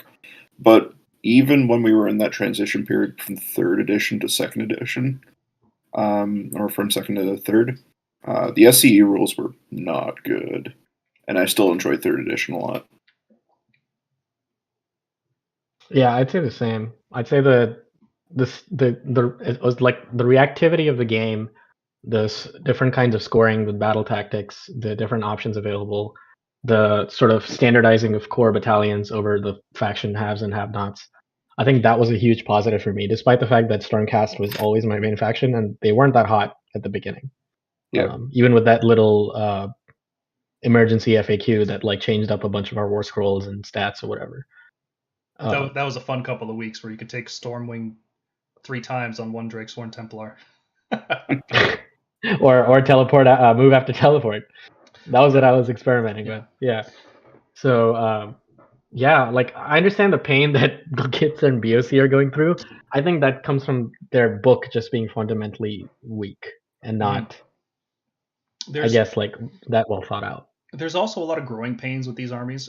Going into a new edition, obviously it was designed with Stormcast and probably Ironjaws and Cruel Boys in mind. Maybe not so War much Bone clans. I would say Splitters. war clans, other than Bone Splitters. Yeah. Yeah, and like the rules were obviously designed with them in mind, right? So once you start getting armies that deviate from that, like 60 goblins in a unit is going to feel very different than 5 liberators. It's going to take up more space. It's going to have different, like the cohesion rules, the reinforcement rules, all of these things impact other armies a lot more than they impact Stormcast and Ironjaws. And I'll say Skaven too. Like what is fundamentally supposed to be a horde army. Like now there's limited to 4 reinforcement points. So yeah, the reinforcement point thing is like, I get it. I didn't enjoy playing against 3 bricks of 30 witches as the standard go-to list for Daughters of Cain. But there's other ways to solve that. I don't know if reinforcement points need to stick around forever, right? Because you could just. I just think some armies need to get their books, and the books will have more of it. Like if you're Skaven, you just have 6 reinforcement points instead of 4. Yeah, or like 8. I can see that. Yeah, a lot of they should have put out index books. I think that was a big miss with 3rd edition, is that they kind of hoped that they didn't deviate too much from 2nd edition, and they just accepted that it wouldn't be balanced until they were pretty much done with the edition and every army's been updated. But especially with these unforeseen circumstances, because they wrote this stuff years ago, right? This stuff would have probably been written 2019, if I had to guess. Like it would have been finalized 2019 and sent off to shipping and whatnot, localization and proofs and things like that. So they didn't have any idea what was going to happen to the world. So I don't blame them for that, even though I do have a thing at the bottom there about a botched release schedule. I'm not blaming them. It sucks, right? And it's just, they got to do better. Like if they released indexes that updated every army as PDFs for free online, most of the problems we would be seeing in the game would go away. And these White Dwarf supplements are not doing that. I think maybe they thought they would do that. They're not, because nobody cares about grand strategies and the battle tactics that we're getting. The minor buffs that armies are receiving in these White Dwarf updates are not the fix that is needed. Oh yeah, they're stopgap measures, but yeah, like Ossiarch Bone Reapers, in my opinion, fundamentally as an army are kind of broken. Like whatever their RDP thing is, it's just adjacent to command abilities, but it doesn't feel that like tactical anymore. Where like the entire point of that army was like, I'm more tactical than you because I have way more decisions to make with all my points. But now it's like it's very limiting, and it's like, I only get to make like these adjacent decisions to you, as opposed to. They went from the army with the, let's say, a lot of tactical depth. I don't want to say the most, but a lot, to one that has less than the average army, because they can't use the generic stuff. They have to use only the stuff that's in their book, which that just sucks right now. Like that feels really awful, because all these things are really cool. We just spent all this time talking about how cool all out attack and all out defense and rally and redeploy and all these things are, but this army just can't use it. So yeah, they definitely should have released indexes. They released them for 8th edition 40k. They released them for 2nd edition AOS. No, they didn't. At the release of AOS, they released all these like Grand Alliance books. That's what I'm thinking of. And they updated the rules from their initial AOS like beta into 1.0, right? And they weren't good, but it was better than just not having rules for this stuff. It was actually meant for the edition, and it felt better than it could have, right? And I don't know how much it would have cost them in terms of time and investment. I don't know how much benefit there is to that sort of thing. Like, it doesn't look good on the bottom line to spend hundreds of hours putting together documents that are just going to be out of date within 6 months, right? But I think that's the kind of thing this game needs, right? The game needs more attention than what it's currently getting, and these are the little things that would have gone a long way. So yeah, the game's hard to learn. We'll talk about what we can do about that, but it's difficult to teach it to people, especially because there's so many different systems stacked on top of each other, and you can pick them apart, right? Like, you don't have to play with command points. You don't have to play with allegiance abilities. You don't have to play with terrain rules. You don't have to play with battalions. You don't have to play with enhancements. There's all these things you can take away from the game to simplify it. But when you start doing that, you stop you lose the texture of the game, right? Like the game is fun because it has all of these things and all the complications stacked on top of it. But at the same time, trying to introduce somebody to all of that is really, really difficult because it's like, it's just a lot up front, you know? Yeah. Ox King says, do you have any advice on the best way to teach AOS to someone new? Would you ignore some rules to start out? And what do you think is essential for core gameplay? Yeah, I think that's what you do, man. You just got to cut out some of the rules. It's too much for people. So when I was at the one local game store there, like I said, I usually end up showing a lot of people how to play the game. They do have some knowledge coming in from 40K, so there is a little bit of spillover there, but the best battle plan I find to do that is the first one where you're not scoring points. It's just control 3 objectives or control all objectives by earliest end of round 3 or 4 to win the game. Because that way you're just not bogged down on focusing on scoring points. It's more so just advancing up the table and controlling objectives. Yeah. Like, tactically, it's not very satisfying to play a game where 2 players move into the middle of the board and just punch each other to death. But if you don't know anything about this game and you can't appreciate anything from a tactical perspective, let's say, I'm sounding pretentious, I don't want to, but you guys know what I mean, right? Like if you're learning the game, that's already cool enough that your dudes are moving up and fighting each other. That's cool. You have these cool miniatures, they have abilities, they're doing stuff. That's enough, right? And as they learn more, they will want to get more mechanics involved. They'll just want that because the simplicity of just moving forward and punching each other wears off. The excitement of that wears off, and you'll want more. The one thing I do as a kind of snake in the grass on that battle plan, admittedly, for my opponents, is to have them move off of one of their objectives, and I'll go bottom around 3 to burn an objective, and none of those are prime objectives, so I can burn any objective on the field. So I just burn an objective that there's a dogpile on, that they've wasted effort in trying to control. And once they walk off their home objective, I will translocate onto that objective and just take the game at that point. I'm just like, okay, so just to let you know now, there's more going on than just starting a dogpile in this game. So when we play next, I want you to sort of think of what you could have done differently on this map or this game and learn your rules a little bit better next time. See, generally you were an exception, but generally I would let people win their first game because it makes them feel good and it makes them want to play again, right? Because that's the point of a game. It's not to win or even to lose or whatever. The point of the game is to want somebody to play the game with you again later. That's the ultimate goal of any game. Because if you're not playing again, then who cares? You won, good job, but you're not playing with me again, so yeah, right? Ultimately, everybody loses. But I think in this case, showing off that kind of sneakiness gives people an idea of like, oh, this isn't just punching each other in the middle of the board. I have to play objectives. I may have even won the fight in the middle of the board. I may have killed every single model except for the ones that stole my objectives and won the game. So I think in that it makes it feel silly when the dog runs away to an objective to control it, and the priest just says, "I'm out of this battle," and that's it. Yeah, that's how I win. My dog ran that way. And now I'm the winner. Thank you very much. I'll take my trophy and go. Okay, so the game's hard to learn. Another thing that I have to critique the game about right now is that I really like Monstrous Rampages. It makes monsters feel really good to use. They're not just a block of infantry with a single base. Heroes don't have that same feeling, right? Aside from just generating a command point on a 4-up, which is pretty boring, or using Finest Hour, it feels like the heroic actions are kind of a miss, right? They're not exciting. A naked Unbind, a naked Dispel, these things are questionable value.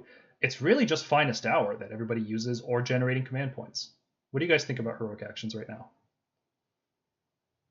Yeah, I agree. Honestly, if the thing is, the armies that really cast in this game cast their stuff so well that getting an extra Unbind just feels like useless a lot of times. Like, you'd much rather have a command point.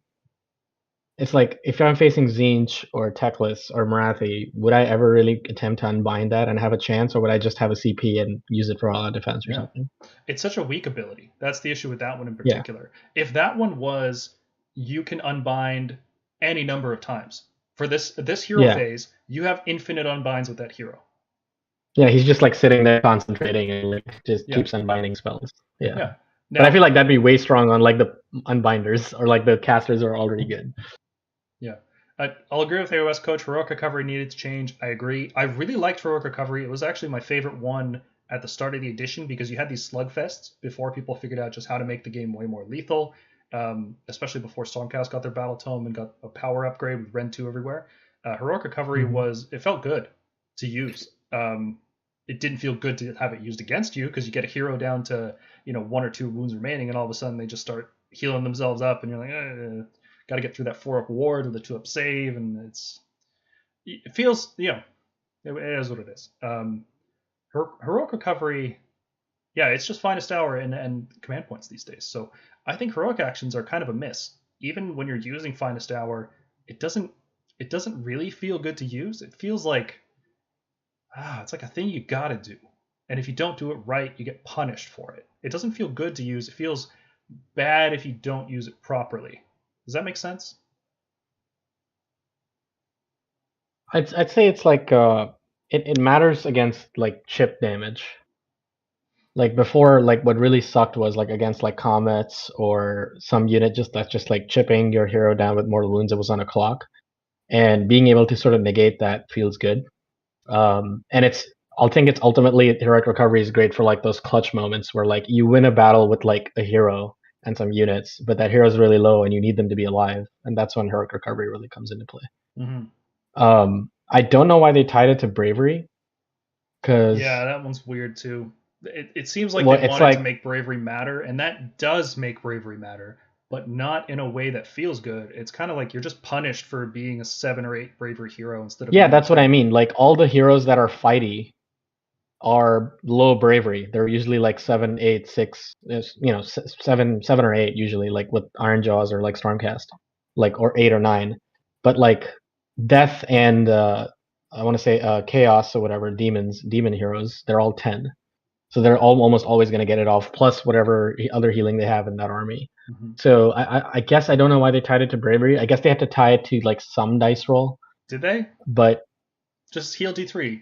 No, just heal D3. Yeah. Who cares? Just heal D3. Yeah. Slowing the game down. Just heal D3. Yeah. That's true. Just heal D3. My issue with heroic, and like we say that because we're using bravery 9 and 10 heroes, but like I don't care if Beasts of Chaos heal D3. That wouldn't break the game. Like just no. Yeah.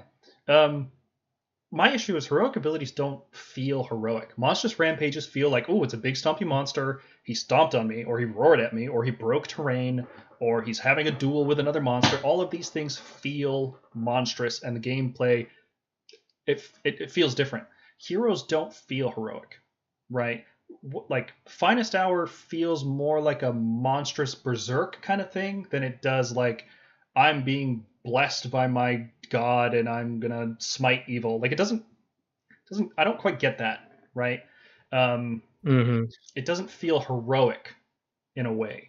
And it's hard to think of abilities that could do that, right? Like what do heroes do? And I think like 40k heroic intervention, that feels proper.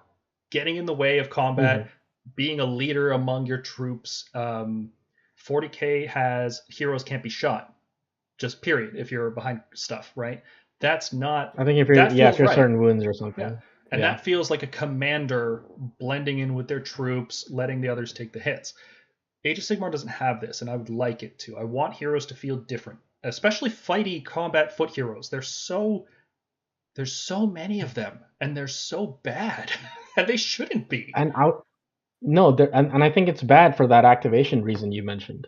Because you never want to activate those, because an activation is like playing a card in Magic. You want it to like do something. You want it to either remove one of your opponent's cards or like give you a great advantage.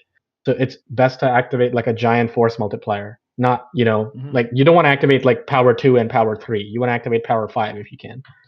And I think that ability they're giving out to like armies, more specifically, I think Soulblight and Ossiarch have it now, where like the hero fights alongside their troops like right after. I think that's really good. I think that should have been like a Stormcast ability. It really feels good. I wouldn't mind if every hero in the game did that. If that was a heroic action, that would feel really good to do, right? Yeah. It would feel like you're fighting alongside your frontline troops, because it's like I don't ever want my Lord Castellan in combat unless it's like down to the wire and it's like round 4, round 5. Yeah, you're desperate. And the reason is because, yeah, he's just gonna die. So I'm essentially paying for a really fighty hero, 155 points. He's on a 3-up save and he's got 4 or 5 attacks that do 2 damage or something. But I don't ever want to fight with him. Like, I'm paying for something I'm not gonna really want to use. So yeah, so I would say that's a miss. I think heroic abilities need something else. They need a rework. Yeah. Another problem I rant about this one on the Discord all the time, so sorry. Ability rules are inconsistent and unclear, right? What is an aura? What is a pulse, as we call it? Pulse like a Toralon. Is that an aura or a pulse? We don't know. Does it last if you move out of it? We don't know. And I'm getting annoyed that there are so many of these abilities in the game constantly. Every book adds new ones.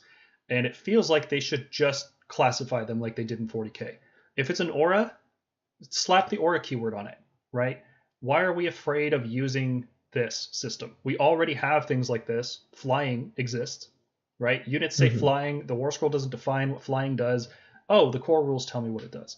Like, I get that Warhammer Fantasy had a billion of these rules, and that sucked. And I remember trying to get into Warhammer Fantasy and looking through whatever they were called, codexes. I don't know what they were called back then, just army books.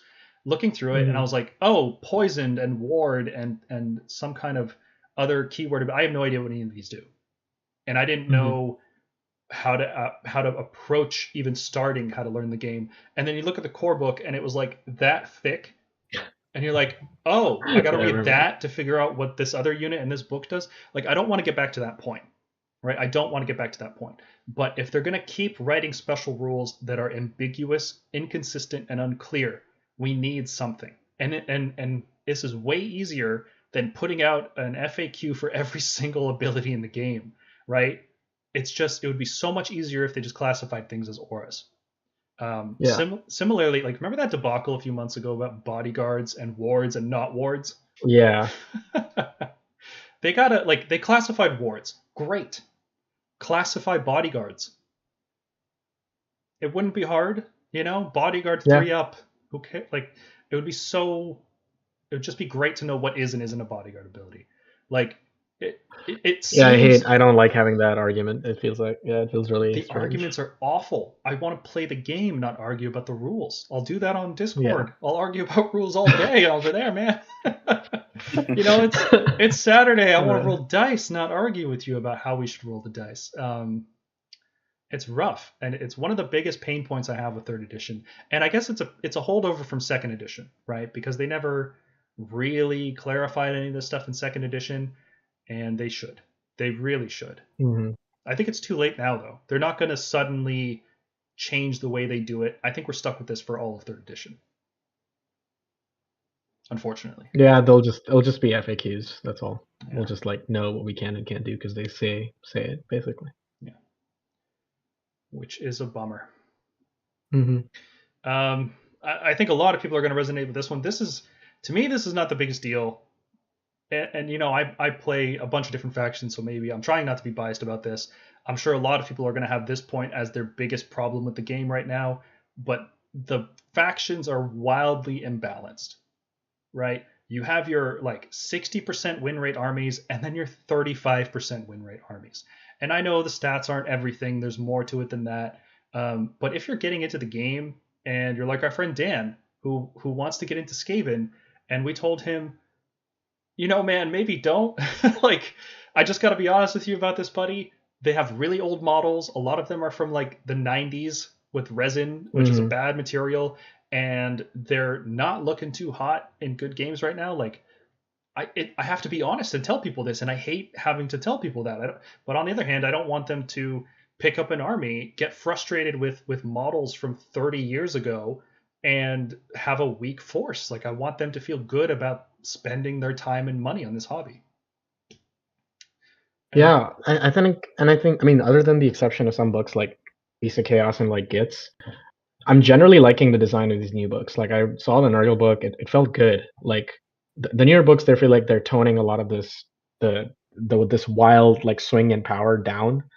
And I guess we'll see more confirmation of that if that is indeed their intent in the Fyreslayers and Idoneth Deepkin books. My main issue is like this have and nots is really exacerbated by factions like Gargants, which I see on the slide. Mm-hmm. Well, Gargants are There's a unique case, a very unique case, because they are it's like they just win the game regardless of whatever it is you're trying to do. Yeah. It's like Nurgle. It's like Nurgle's mechanic is really cool. It's like the longer you engage with Nurgle, the more they're gonna punish you. And they have a 5 award across the army. It's really tough. But if they're trying to play the long game, like attritionally win by like round 4, round 5, what are they doing against Gargants that are just holding the objectives the entire time? Yeah, Gargants are a really bad army to have as a gatekeeper army in the game. There's going to be gatekeepers in every game, right? But Gargants are just a pile of stats. And if you didn't bring an optimized list, you're not going to kill them, period. You're just not.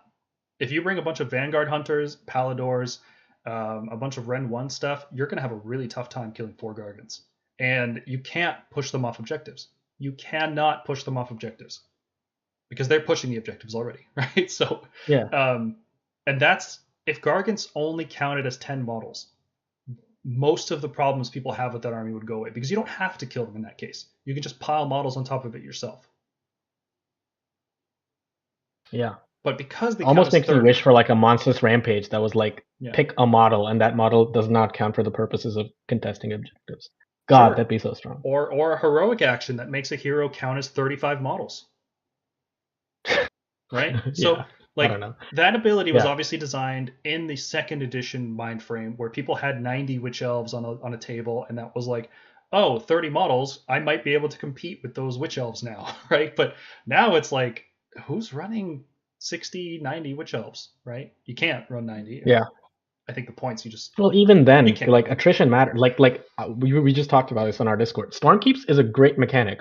Like, I love that little objective play where it's like, yeah, you can cause me some attrition, but the longer we play, I will count as more models, and I will just desperately have this, like, fight to the last stand, to the last liberator, where they're counting as 3 models each. And that feels good. Like, as a mechanic, like, it feels good. It feels like attrition matters, because the more liberators I lose, I effectively lose 6 models each. With Gargants, it's like, okay, I haven't killed them. They're on 2 wounds by round 4. I guess I'm going to lose this game. No, I've done 30 wounds. I've shot this guy multiple times, and he still counts 35 models, or whatever number. Yeah. Doesn't feel right. That's something they could fix in an errata. Like, that problem's gone. Mm-hmm. And it's annoying that they haven't yet. Other armies are just like ridiculously good at what they do. They have all of the options that they need to be successful, and they don't have any downsides, right? Like, Stormcast are a very versatile army, but we have very few units. I don't want to say Stormcast are like weak or anything. We're a strong army, but compared to something like Seraphon and Lumineth and Daughters of Cain, who are other armies that have a lot of options tactically, they have infantry, cavalry, teleporting, shooting, good magic. They have lots of different ways to approach the battle, and they're good at them, right? And they have high model counts, right? Like, you get a lot of Sentinels in a Lumineth list, and high body counts are useful, especially with rally and things like that in the game. Tactically, they're useful, right? Because if you can rally back 10 Sentinels, that's a pretty big deal. And other armies just don't do that. Right? They have similar options, but they don't have the same strengths. Like, Gits have Shudas. Shudas are nowhere in contention to the other shooting units in the game. Right? Nope. They've got Rockcut Trogs, which are really good Ren 2, 3 damage attackers, but they're slow and they're fragile and they just die. Yep. Right? So, like, it feels like some armies are being punished for no reason, while other armies get all the benefits and none of the downsides. And there's just no semblance of how or why this is being done. So I think for most people playing this game, this is going to be the biggest point about what's wrong with the game currently. And again, we think the game is pretty good overall. This is like that last 15% or so that the game needs to be really, really good, right? Because unless you're at a GT, these are not really that big of a problem, right? Like, we're tournament players. This is our focus. But this stuff trickles down into the community. Right? Like, how I'm telling my friend, don't play Skaven because they're not very strong. If tournament data didn't exist, how would I know to tell him that? Right? So this stuff has an impact on the perception of the game, and that matters for people's ability to get into the hobby, to play the armies they want to play. And if everything was strong, people would spend more money, frankly, right? Like, how many times have you thought about getting into another faction, getting a small side project, and you're like, oh, I really like the models, but it's not very strong. Even if you never play it, just knowing that it's good at something makes you feel like you should buy it more. I actually feel bad for Beast of Chaos players. There's a lot of people who pick up that army because they just like the look of it, like that primal feel, and it's so bad on the tabletop. Like, yeah, it's like an entire Vanguard chamber army. It's like just floundering about and not doing anything. and like that army could have the worst stats in the game. Look at a game like Underworlds, which has like Beasts of Chaos play in Underworlds like how they play in Age of Sigmar proper. They're weak, they're fragile, they don't do a lot of damage, they're kind of fast, but not really. They're like they suck. But nobody scores objectives like the Beasts of Chaos do in Underworlds. Right? I'm not saying they're really good at it or they're really powerful. What I'm saying is there is a distinct way that they are trying to win the game. And in Age of Sigmar, the way to win the game is to win at the battle plan and to win at the specific neutral battle tactics. So maybe this is an issue you solve by getting better battle tactics. What if, and hear me out, this is like a wild design and they might even be doing this. What if Beast of Chaos didn't care? Like, let's say there's a battle plan with 3 objectives. Beast of Chaos declares that we're only gonna care about one of these objectives, and everything else is a battle tactic for them. Like, they don't just the way they score, the way they win the game is battle tactics alone. Like, they pick 3 battle tactics a turn, and they have to accomplish those. So the army is so here's, and this is the problem that second edition had, right? A lot of the game was sitting your troops down on a point and defending that point from enemy troops.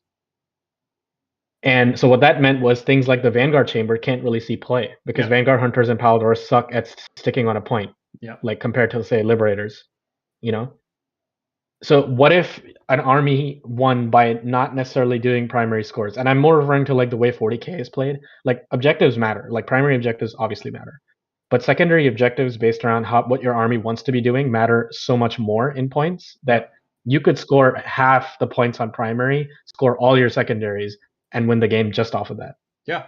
No, that's where I was going with it, right? Is that AOS, we have these really weak grand strategies and battle tactics, but if they were a good system, like let's say for Stormcast, because everybody here should be familiar with them, what if we had battle tactics that could only be scored by Vanguard units? And that including a Vanguard unit basically just allowed you to score this tactic. Kind of like how if you bring, in a lot of lists, if you just bring one monster, it unlocks Monstrous Rampage. What if we had that for Vanguard? What if we had that for Sacrosanct?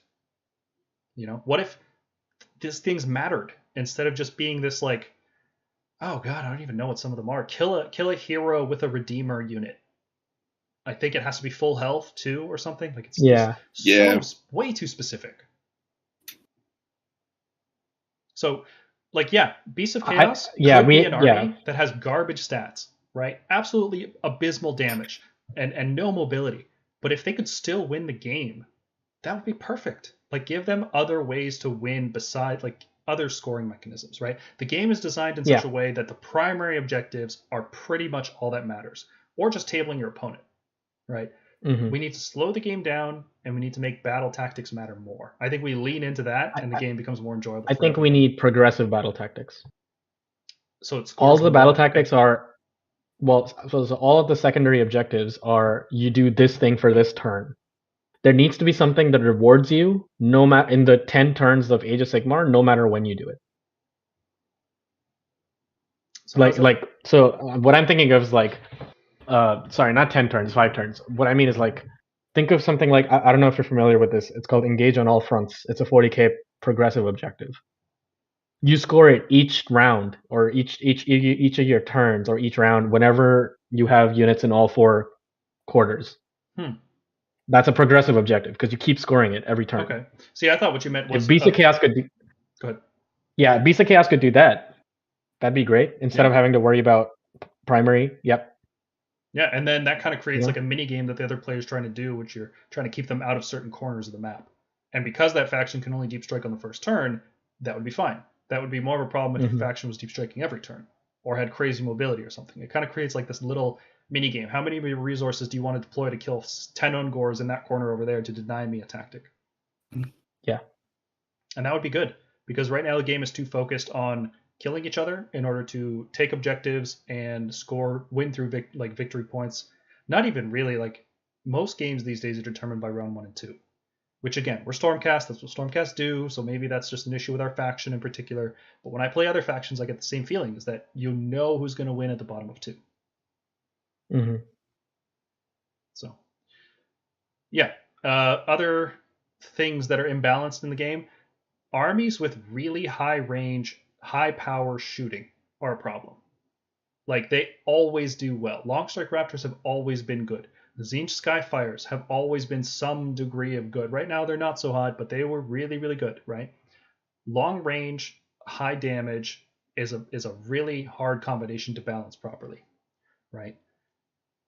And a lot of the armies that are doing well right now are doing well because of that, because the strategic advantage you get from doing a lot of damage with very little risk outweighs, you just put useless stuff in the way, like screens, and then shoot, and that's going to beat most melee armies.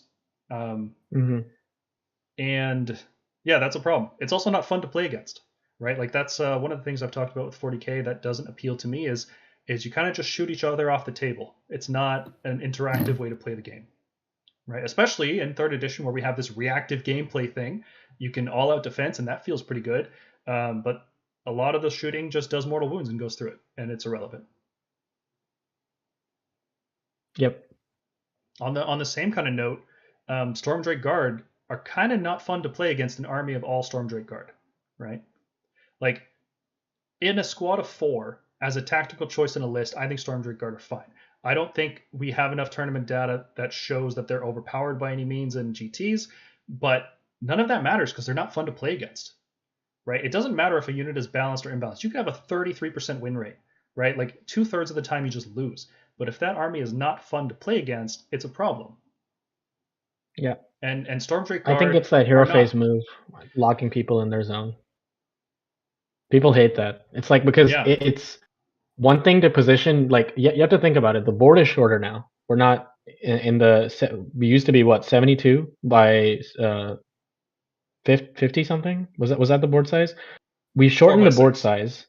Yeah, we've shortened the board size. We can deploy on most battle plans 11 inches to 11 inches up the board, I think.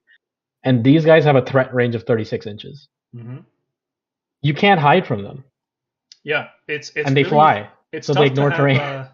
It's tough to have a long threat range, like high mobility flying unit that does good melee damage, but also has its own shooting to clear out screens. So that if you bring 4 of them, their Dragon Breath will not reliably kill a screen. So you feel like you can have some counterplay against it. The Stormcast player will have other shooting that will kill the screen, but by themselves they can't. But when you have an army of 10 dragons, that mortal wound shooting will kill the screen, and then they're getting in. So you just end up getting fully surrounded by this army. And and they lock you in your zone, and they're breathing fire, and they're 3-up save. I think, like you said, points is just a way. Like, you can make them either unplayable, like you could just point them like really aggressively at like 420 and make them completely like people don't take these anymore, or you could just change the war scroll and say like that hero phase ability is only something one unit can do a turn. Yeah, I think the best suggestion I've heard is to make that ability, take it off the war scroll and turn it into a holy command. Yeah, that too, that works. Yeah. I don't want to get into like too many specific fixes for Stormdrake Guard because it's a big topic, and I'm still not convinced that they are a problem in a tournament setting, which is my main concern. And I don't want to see them just lose that movement, because that's kind of what defines them, right? Like, if they don't have that double tap move, they wouldn't see play, like, unless you're playing dragons because dragons look cool, which is fine. That's a fine way. No, But if they didn't, it makes them unique. I agree. Yeah. They're a high mobility unit in a slow army that needs it. No, I think the making it one a turn would make sense, because it gives the opponent time to deal with the dragons that are in front of their army. Oh, for sure. Ban Lung 1 says Dragon Breath is very swingy. Don't rate them too high. I agree, it's really swingy. We're not saying it's like a top table. It's gonna get you like first place at a GT. So it's not rated that high. What I'm saying is it's gonna solidly dominate mid tables. it's like Gristlegore. It's like when you face that Terrorgeist that fights twice with a CP, if your opponent is really good at rolling sixes with that rerollable bite, you're gonna feel really bad no matter what you're playing. Mm-hmm. Like when they're doing 18 mortal wounds, 24 mortal wounds to you, you can't do anything. You're just like, okay, I guess I take my model off the board. I couldn't respond to that at all. And that's what the Dragon Breath is. It's just a really, and that's what it does. Really swingy mechanics are either really unfun for the person playing them, or they're really unfun for the person who's going up against them. Mm-hmm. And there's so many examples of this. There's like, I remember playing Hammers of Sigmar when they had that 5-up reanimate the entire Redeemer unit. And the look on my opponent's face when I bring back 440 points worth of Sequitors 9 inches away from them again, after they just barely finished killing them, is priceless. But I also understand that there was a chance it would have done nothing and I would have wasted a command point, or chance that I just win the game and my opponent feels really bad for doing all this work to kill my unit. Yeah, because of a high variance dice roll, right? It's like when Slaanesh in 2nd edition, when they were making you fight last on a 3-up, right? That felt bad. Mm-hmm. It's like, it's probably going to happen. I have to count on it happening. It changes the way I play it. I don't think Stormdrake Guard. I think they're just a good example of what's like some units are imbalanced in the sense that they have too much, right? I think once per turn is the simplest, easiest way to limit them. That only one of them can do the hero phase move once per turn. It curbs down. It doesn't stop them from being used in mixed lists. It curbs down the drakes. It's a good solution. But I want to point out like that kind of answer. Like it's good. I like it. I kind of just want to point out how similar that is to like a Lord Imperator only being able to scions 1 unit 7 inches away per turn. Like imagine if he could do any number of them per turn. If you could just drop 3 Grand Hammer squads right off the bat, turn 1. That's what Stormdrake Guard are. Yeah. Except they can also shoot the screens out of the way.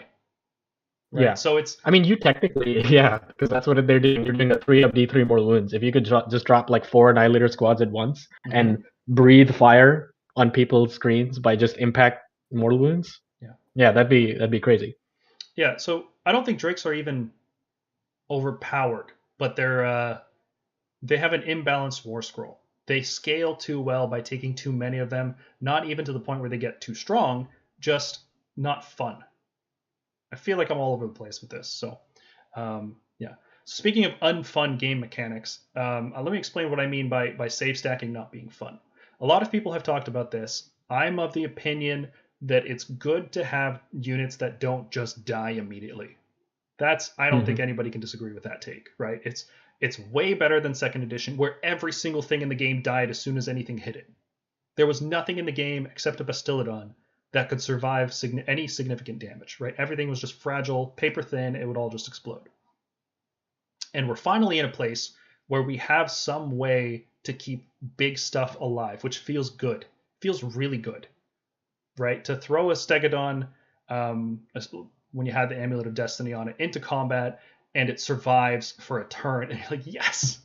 I'm actually playing tactically. My opponent is putting resources into this thing. I'm forcing attention onto it, and that's giving up damage elsewhere. This feels freaking great. But save stacking is not the way to get that feeling, because it has all kinds of problems associated with it. Namely, it makes Rend useless. Not even less useful, but useless. If you can stack enough save bonuses, Rend 1 doesn't matter anymore. Rend 2 doesn't matter anymore. And in some cases, Rend 3 won't even matter anymore. There are too many save bonuses, and it is devaluing Rend. And what that causes is an arms race to stack more and more mortal wounds, right? If your army doesn't have mortal wounds by the end of 3rd edition, if we keep going down this way, armies that don't do high mortal wounds will not be viable. One of the main reasons I'm worried about IDK. Like, how do they get through a guard that's on a 3-up save ignoring -1 Rend when that's the majority of their army? And they don't seem like the kind of army that should have high mortal wounds, right? Like, thematically, aesthetically, they look and play fine without spamming mortal wounds everywhere. They have that little burst from the eels, which is cool. They have, the turtle can do some if it gets lucky. But they don't need to be a high mortal wound army because they have other things going for them. They fight first, they're fast, they're flying, they can deep strike. They're board controlling, yep. Yeah, they can't be shot properly. They have a lot of stuff going on. And it's a it would just suck if the whole game devolved into everything needs mortal wounds, right? So I don't think save stacking is a fun game mechanic. It feels good to be defensive, but the particular way that we're going about it right now has a lot of problems associated with it that are leading us down a really bad route. And I have solutions for this, which we will talk about later. I promise. One-drop armies are a huge problem. Not because we already talked about it. Not because one drop like is inherently broken. It's because you pick the turn order, right? That's the unfun part. Is that it warps the entire game around this concept of we're playing 2 rounds in this game. I'm choosing who's going first in half of those rounds, and I'm also choosing who gets a chance at the double turn, which is going to determine the game. If the double turn happens, it's pretty much over, right? Not only that, but I'm also using Finest Hour in the time that I would be weak to that potential counterattack. So I'm going to force you to go first. I'm going to Finest Hour. I'm going to double turn. Easy, right? Like just easy gameplay. And it's not fun. Armies that can't do that particular strategy well start to fall to the wayside, right? And I don't want the game to be defined by that anymore. The game is really fast. It's really punchy. I want more than the first 2 rounds of the game to matter. I want to play a tactical 5-round game where you're taking trades, taking down opportunity costs, you're playing tactically, and not just trying to table your opponent. Yeah. Blackie1632 says, I hate save stacking even as someone who started out with Stormcast. Yeah, dude. We're all Stormcast players, and I can tell you, I don't like save stacking. I like protectors being on a 1+. It feels good that that stuff just bounces off them, right? But I wish they could do that without devaluing my opponent's rend completely. There are other ways to accomplish this kind of defensive ability. Chase, yeah, no, I agree. Like, I don't think number of drops should determine turn value, or like not in that way at least. I think it should just be like 40k. It's a roll, and I think you can do a thing where you win ties if you finish dropping first. But ultimately, I think it should be a roll. Yeah, because if you have a battle regiment and your opponent doesn't, you get to decide. The only way to counter that is to also have a battle regiment, and then you go into a roll-off. Yeah, there's not enough opportunity cost. And I don't think there ever will be enough opportunity cost. You would have to lock so much power behind other battalions. And I don't know if we want to do that. It seems easier to just make players roll off and have to stop thinking about, am I going to go first or second in the first turn? That shouldn't determine the whole game. Another thing that really drives me nuts is 1-inch range on units with base sizes greater than 1 inch. James, is Paul's voice robotic to you? No, his voice is fine to me. Okay, it's just me then. Never mind. Yeah, 1-inch range on units with 32 mil bases or bigger drives me crazy. This has been a problem since day 1 in Age of Sigmar, and I really I appreciate it from a setting up melee combats perspective, but now that we have this new new cohesion rule, it's such a pain in the butt. Like the fact that Volkite Berserkers have 1-inch range, Sequitors have 1-inch range on their stuff, Vanquishers have 1-inch range. Like, god damn, dude, it's so awful. Like, and you don't want to just give every unit 2-inch range, right? Because that causes all kinds of problems. But it's like, no, just give them all 2-inch range. I want to see what the game looks like when every model in the unit can actually attack. Yeah, I guess. Yeah, I'm not sure why that decision was made. Now, I don't know if you saw that post about how you can actually fight in 2 ranks with 32mm models. I hate that. Like, just this is the silliest workaround. It's obviously not an intentional game design, right? They have a vision for how the game works, is that you fight in 2 ranks, and if you have 1-inch weapons, you fight in 1 rank, otherwise you fight in 2. Cool, right? In practical terms, it just ends up feeling awful because you start thinking of all these ways to abuse that rule. You know, if we're going to stick with this current cohesion, we need to change the range on weapons. Like 1-inch, it's one of the reasons hordes aren't very good right now. We're stuck in a monster meta because 1-inch range weapons exist. That's true.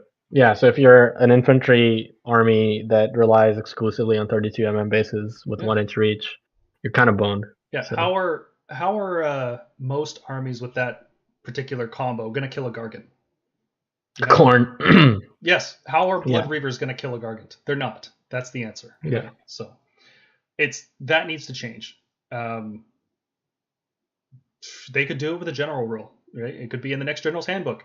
All units with 1-inch range, they fight even if they're within 1 inch of another unit that's within range. Something, right? They could put something in. So, yeah. We'll have to see. Yeah. I think there's too much variance. I love reactive gameplay, but there's too much variance in abilities like redeploy and rally. And you know, the double turn is huge variance too. I think we can mitigate that by adding more reactive gameplay. So I'm fine with that variance existing. But the variance that comes from redeploy and rally feels huge. If you roll 3 6s and get 3 Stormdrake Guard back in your unit of 4, game's over. That's it. The game's over at that point. You used a command point and you won the game. Good job. If you redeploy 6 inches off a charge, you might have just won the game. These are way too impactful for a single dice roll. Because it could just do a 1, and it's like, oh, there's a risk and there's a reward. It's like, no, that's too much reward. Like, and it feels awful when you get a 1, right? Like, how many times have you guys rolled a 1 on a redeploy and just been like, oh, that was a great command point? All the time. Yeah, and sometimes you roll a 6 and it's like, oh, have fun charging 9 inches. Yeah, and the game might just be over because they failed their charge, right? These are hugely impactful abilities. I think they need to be reined in. And I'll mention my specific ways in the next slide. Tooth and Nail is another unfun game mechanic because it just unfairly punishes some armies. And obviously we're biased for Stormcast, right? I'm going to keep saying that because it should be repeated. But other armies suffer from this too, right? Like Nighthaunt. Why are we punishing Nighthaunt? What have they done to deserve this? And they keep adding things and trying to band-aid it, and it's just not working, right? Yeah. Just either get rid of the concept of no reserves, or just let them do reserves just, I don't know, on round 3 instead, right? Yeah, just like a round late. Like, you know, you have to commit all your forces by round 2. Like, maybe like instead of, you know, round 3 being the last, you have to do it by round 2. Yeah, like imagine if there was a battle plan where you can't use spells and you just can't use spells. That's it. Oh, you brought wizards? Sorry, doesn't matter. No spells in this battle plan. Yeah, no, I hate punishing people for allegiance abilities, and it sucks because like the entire Signs of the Storm is like that's it. That's our ability. It's one paragraph, and you're not even gonna give us that. Like, come on, dude. Yeah. Now, if it was lessened as an effect, right? Like maybe every battle plan had some turn that you could come in on, right? Like some of them could be turn 1, some of them could be turn 2, some of them you can't bring reserve in on turn 3. Fine. Make it like a game-wide thing, right? To keep the power of these abilities in check if they're that much of a concern. But don't just have one battle plan where you're like, no, can't do it. Not today. Yeah. It just feels awful for no reason. So, and then you have like Stormcast and Nighthaunt players will go to tournament organizers that are using this battle plan and be like, really, dude? Come on. What are you doing? Yeah. Nobody likes this. Who likes this? Find me a person who likes this and I will shame them for having such poor taste. Okay. Another thing that drives me crazy is how much useless stuff there is in the game. Right? I know we're just talking about Volkite Berserkers, but this is a problem that's been going on forever. They design things to just be bad, seemingly on purpose.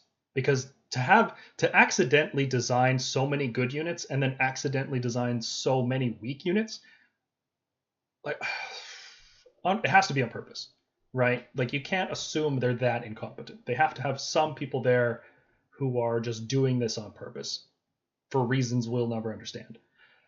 I mean, I get it. Like, not everything receives the same amount of attention. You can't have everything like optimized and be useful. There's always going to be optimal things and things that are functionally useless or very niche. I'm okay with it. I don't have too much of a problem with it. Not currently, anyway. Randall says, like that's how I feel about endless spells. Actually, it's like, yeah, they're not faction endless spells specifically. You know, there's some faction one like Umbral Spell Portal is probably the best one.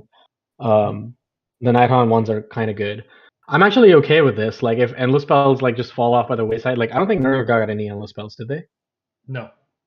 No. So like, because the Necro Quake or whatever is over. Mm-hmm. It's been quelled.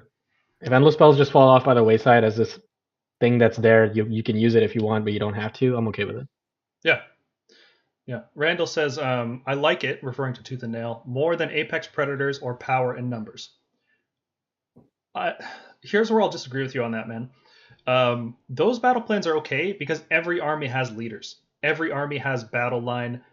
These are things that every army has to bring, and because there's a minimum number of them you have to bring, it's not punishing if you like. You can't show up to a game without battle line. Some battle line is better than other battle line, and that's fine, right? You might even think, oh, I'm coming up to a tournament and Apex Predators is there, so I'm going to make sure I don't run a list that only has 2 heroes, right? That's kind of an interesting effect on your list building. Whereas, oh, Tooth and Nail exists, I guess I'm not playing Stormcast, right? It's way too harsh of a penalty, and it's that's why I think it could be modified, right? If units came in on round 3 and like then acted normally, you just didn't have them round 1 and 2, you're not deleting an ability from the game just because you're playing on a certain battle plan.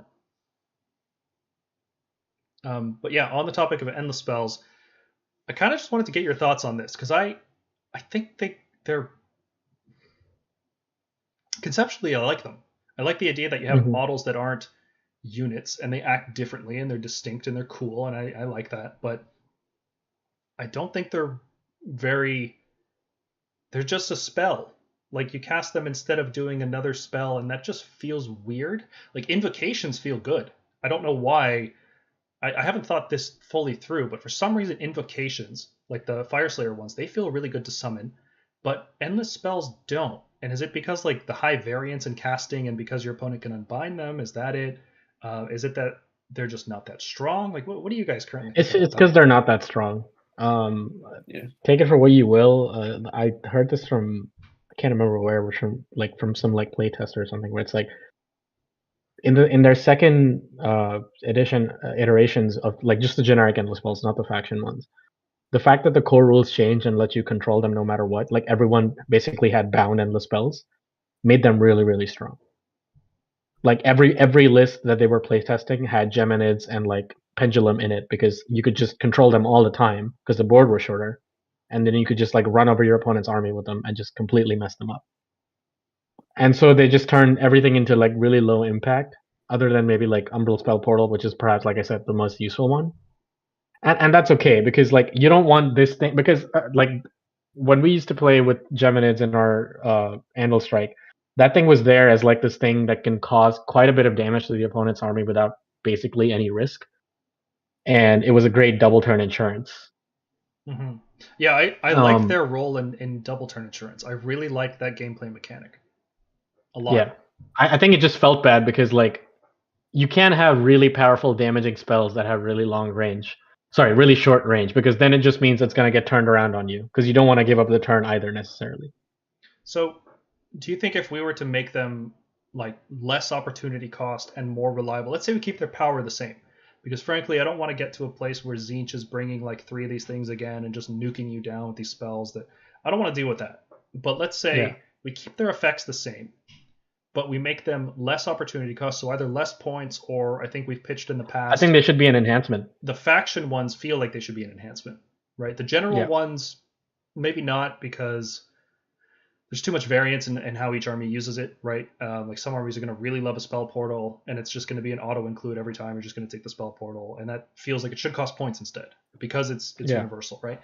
But the faction ones could be an enhancement, right? And then let's say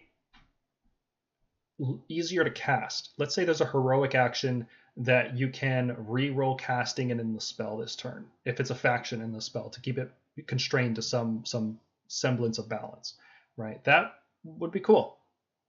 Or even heroic willpower gives you the ability to cast a faction in the spell. Yeah, I I think it would be okay, because the thing is, you really get two opportunities to unbind endless spells. One is the casting attempt, and the other is like whatever the next turn is at the start of that hero phase, you get to unbind it. Yeah, you get to or like dispel it. Yeah. So, and a priest can do that too. So I don't know about how good I would like that. I generally don't like anything that's like autocast, like that new Ossiarch ability or whatever, where like they pick a Mortisan and whatever they cast, you can't unbind it.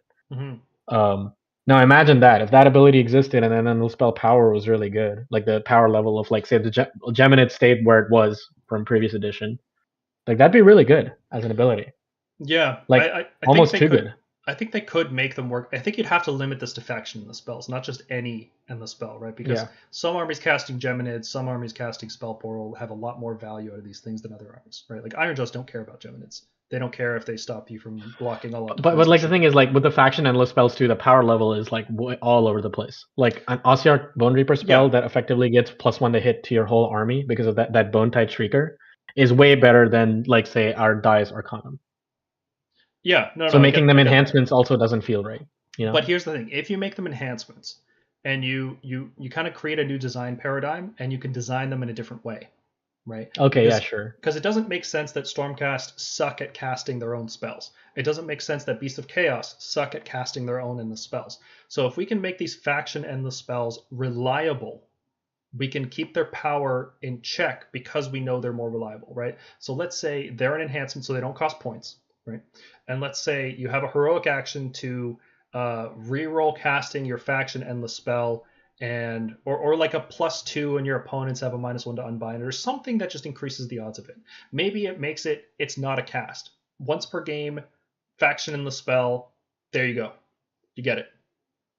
Like a lightning in a bottle, or the spell in a bottle, right? Like let's say every faction had access to that, because I like them. I like the concept of endless spells, and I want to see them used more, because it's a thing that AOS does that no other game does. So I'd like to see it. It's not that there's anything inherently wrong with endless spells right now. They just feel underutilized, and they should be this big selling thing that they were supposed to be in second edition. And just give them to every faction. Like, why do we have some with and some without? Like, come on, Idoneth. It's like terrain. I don't know why some factions have terrain and some don't. Yeah, well, I kind of get that. Like, Stormcast don't need terrain. If we're Scions, we don't need it. If we're Stormkeep, maybe we should have some terrain. But like, thematically, okay, I can see it, right? Like, no, I just don't like the benefits of some terrain, because like you said, it's free. Like it's almost like an enhancement, which makes it an auto take. Like if endless spells were an enhancement, like faction endless spells, for sure I'd be taking like a Comet, I think, in my lists. Yeah. Well, and the buffs are often really, really good. Like the Lumineth one just giving them extra CP and a garrison. You know, the Throne giving Flesh Eater Courts like extra summoning. Like, what if we had like, I don't know, like a statue of Sigmar that said that basically had the same ability as the Imperator. Like once per game, this thing like directs the lightning, and alongside the Imperator, you can drop another Annihilator 7 inches away. That would be cool. Yeah. So like, you can do these things, but I think endless spells are just more impactful. They're more identifying, because there's other terrain on the board. You don't start the game with other endless spells, right? So Randall in the chat says, why not treat endless spells like spell in a bottle, once per game, cannot be unbound the turn it comes out, and auto casts, then it's fair game. If you did that with, just faction spells, there's still opportunities to dispel it afterwards, right? So once per game, your wizard gives up a spell to guaranteed cast a faction endless spell. All right. If you had to pay points for that, that wouldn't be bad, right? Like Caradron gets that effect, and they still pay points for it, and they're okay paying 100 whatever points for Warp Lightning Vortex. I would pay 100 points for Comet if it was guaranteed once per game. Right? Because I'd pay 120 for a Vexilor who does pretty much the same thing. So, sure. On the topic of a botched release schedule, again, I'm not blaming Games Workshop for this. There's problems going on that they have no control over. But I feel like it's killed a lot of the hype that the start of 3rd edition generated, right? Everybody got so amped up about the era of the beast, and we're moving into this new thing because we've been in the realm of death forever, It feels like everything's been about death forever. And finally, we're moving on to something new. There's some new characters. There's all these guys. There's Kragnos. There's the mouth of the Cruel Boys guy. There's a whole new faction that are doing things. Like, we've never seen these guys before. And it turns out they've been plotting and scheming and, and then nothing. We've done nothing. It's been 7 months and there's been nothing. And it's not their fault. If they have stuff in the pipeline, cool. I just want to express that it is a I don't like it. That's all.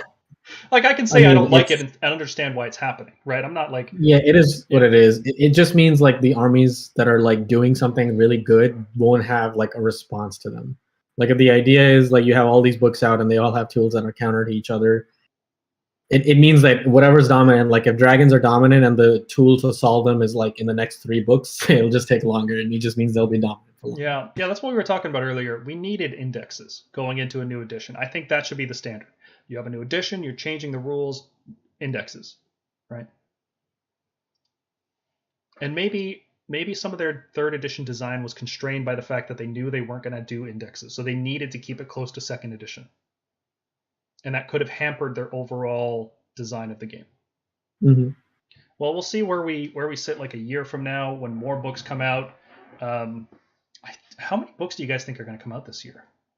Like, we've got at least 2, right? Fyreslayers and Idoneth. We'll say 3 a quarter. So 2 to 3 a quarter. So maybe like 4 to 6, 4 more books at least. 4 to 5 more books. We've got like 20 factions in the game. That's going to take a while. I'm going to say 6 minimum.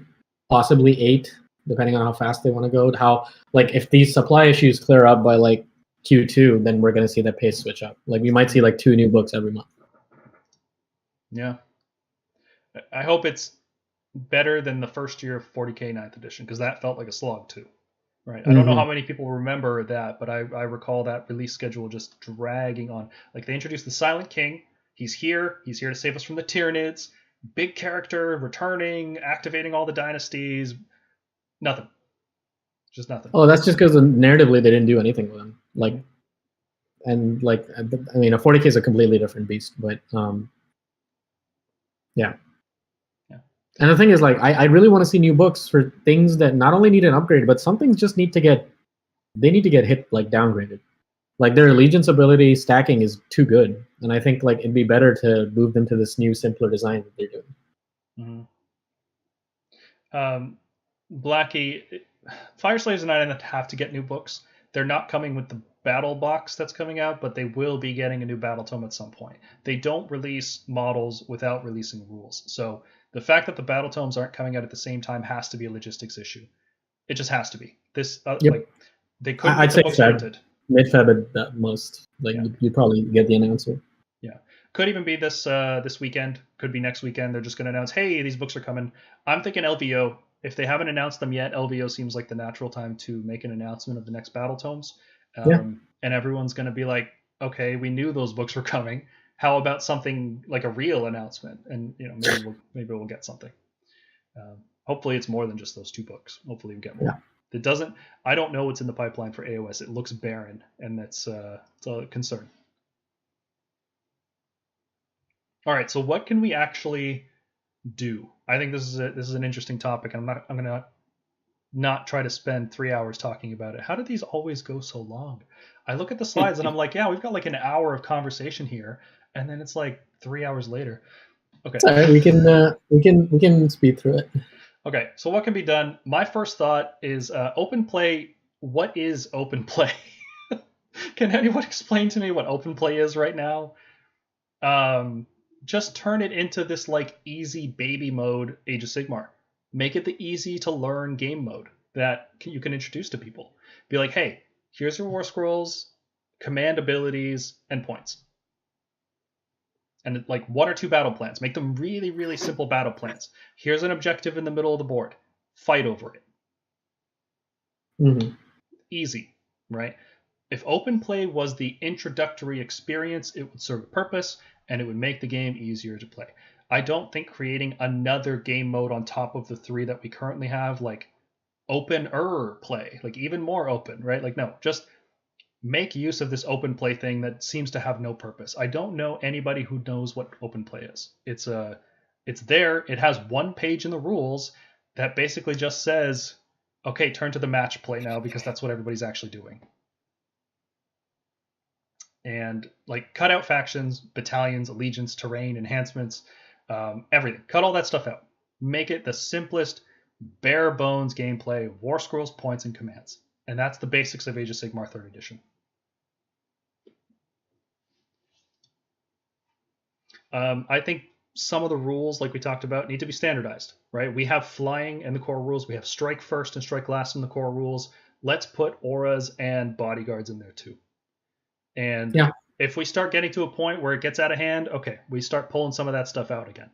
But frankly, it's easier to understand what flying is if you read it once in the core rules, and then you never have to reference it again, because you look at a new war scroll and you're like, oh, there's flying. I know what that is.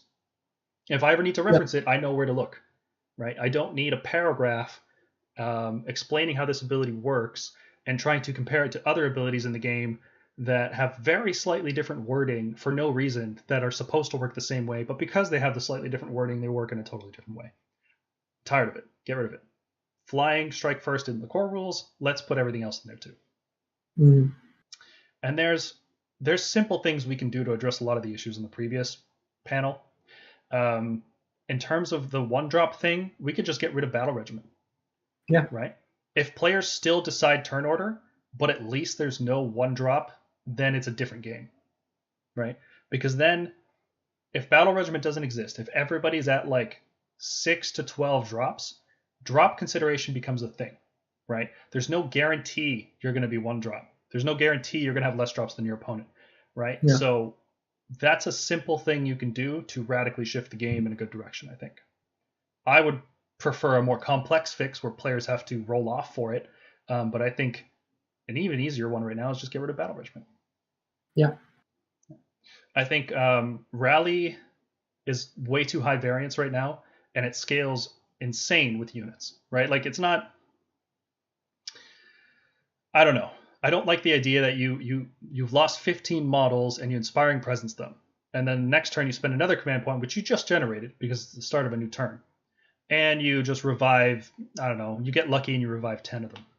And that swings the game so heavy. It's crazy how much of a swing that is in the game, right? Your opponent is Especially dedicated... if they start introducing 5-up rally, like on Vanquishers, but they put it on like other Horde armies. Like imagine Skaven having an Allegiance ability that makes them rally on a 5-up. Oof. Yeah, it would be awful. I think rally needs to be standardized. It's also just awful to revive Storm Drakes, right? Like, that's a unit that shouldn't get revived. Oh god, yeah. There should be a 0% chance of reviving a Storm Drake. The fact that you can get lucky and revive 3, no, that's so dumb. Well, quite honestly, anything that probably has the elite characteristic on the War Scroll probably shouldn't be able to rally, I think. It feels awful to do Annihilators too, man. Like, yeah. Can you imagine running like 6 Grand Hammers, losing 4, and then reviving 3 of them? Like, oof. Yeah, I think it's such an impactful unit. I think rally should be capped at the bottom and at the top, right? In terms of like really big units that have like 30 models, reviving a whole bunch of them is going to lead to problems down the road. I think we should cap it at D6 models D6 worth of wounds worth of models, yep. Right? So there's a chance you can get a Dracoth back. There's no chance you get a Storm Drake, right? You can get up to 6 Lumineth Sentinels back. Cool. That's if you lost 6 models, you get potentially 6 back. Okay, that feels really good, but it's better than just randomly getting 10 or 15 back, right? Yeah. Or getting like an elite unit, like a Shark or a Main Crusher Gargant. Like, I don't know. Mm-hmm. And that creates another break point for wounds, right? Like 7 wounds suddenly, it's you can't rally this, so that's a consideration in the value of that unit, which is fine. Another simple fix they could do, and I'm completely opposed to this one, but it is a thing they could do, and I think a lot of people are calling for it. They could cap save rolls at +1 before rend. Which means you would have, if you had +3 to saves and you get hit by a -2 attack, you end up with +1. Right now, you would end up with +1 overall. In this new paradigm, you would have -1 overall, because you cap your save first at +1, then you apply the rend to figure out what the actual roll would be. Now it's too late for that, I think.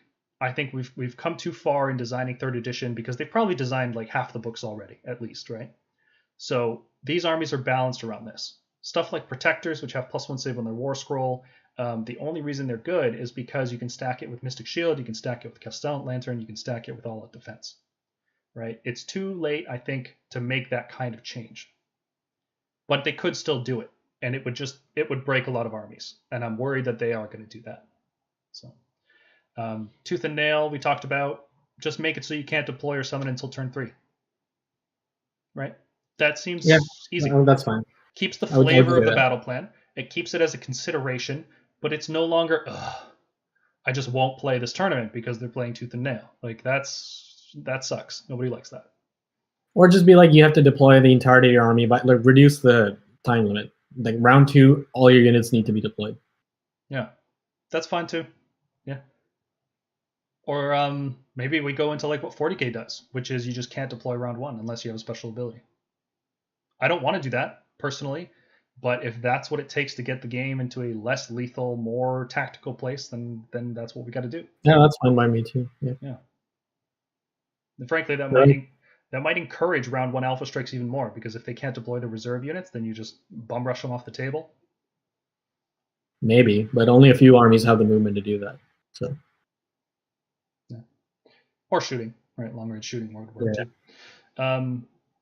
I think we need more reactive gameplay, right? I think we could add more heroic actions, more monstrous rampages, and more counter abilities.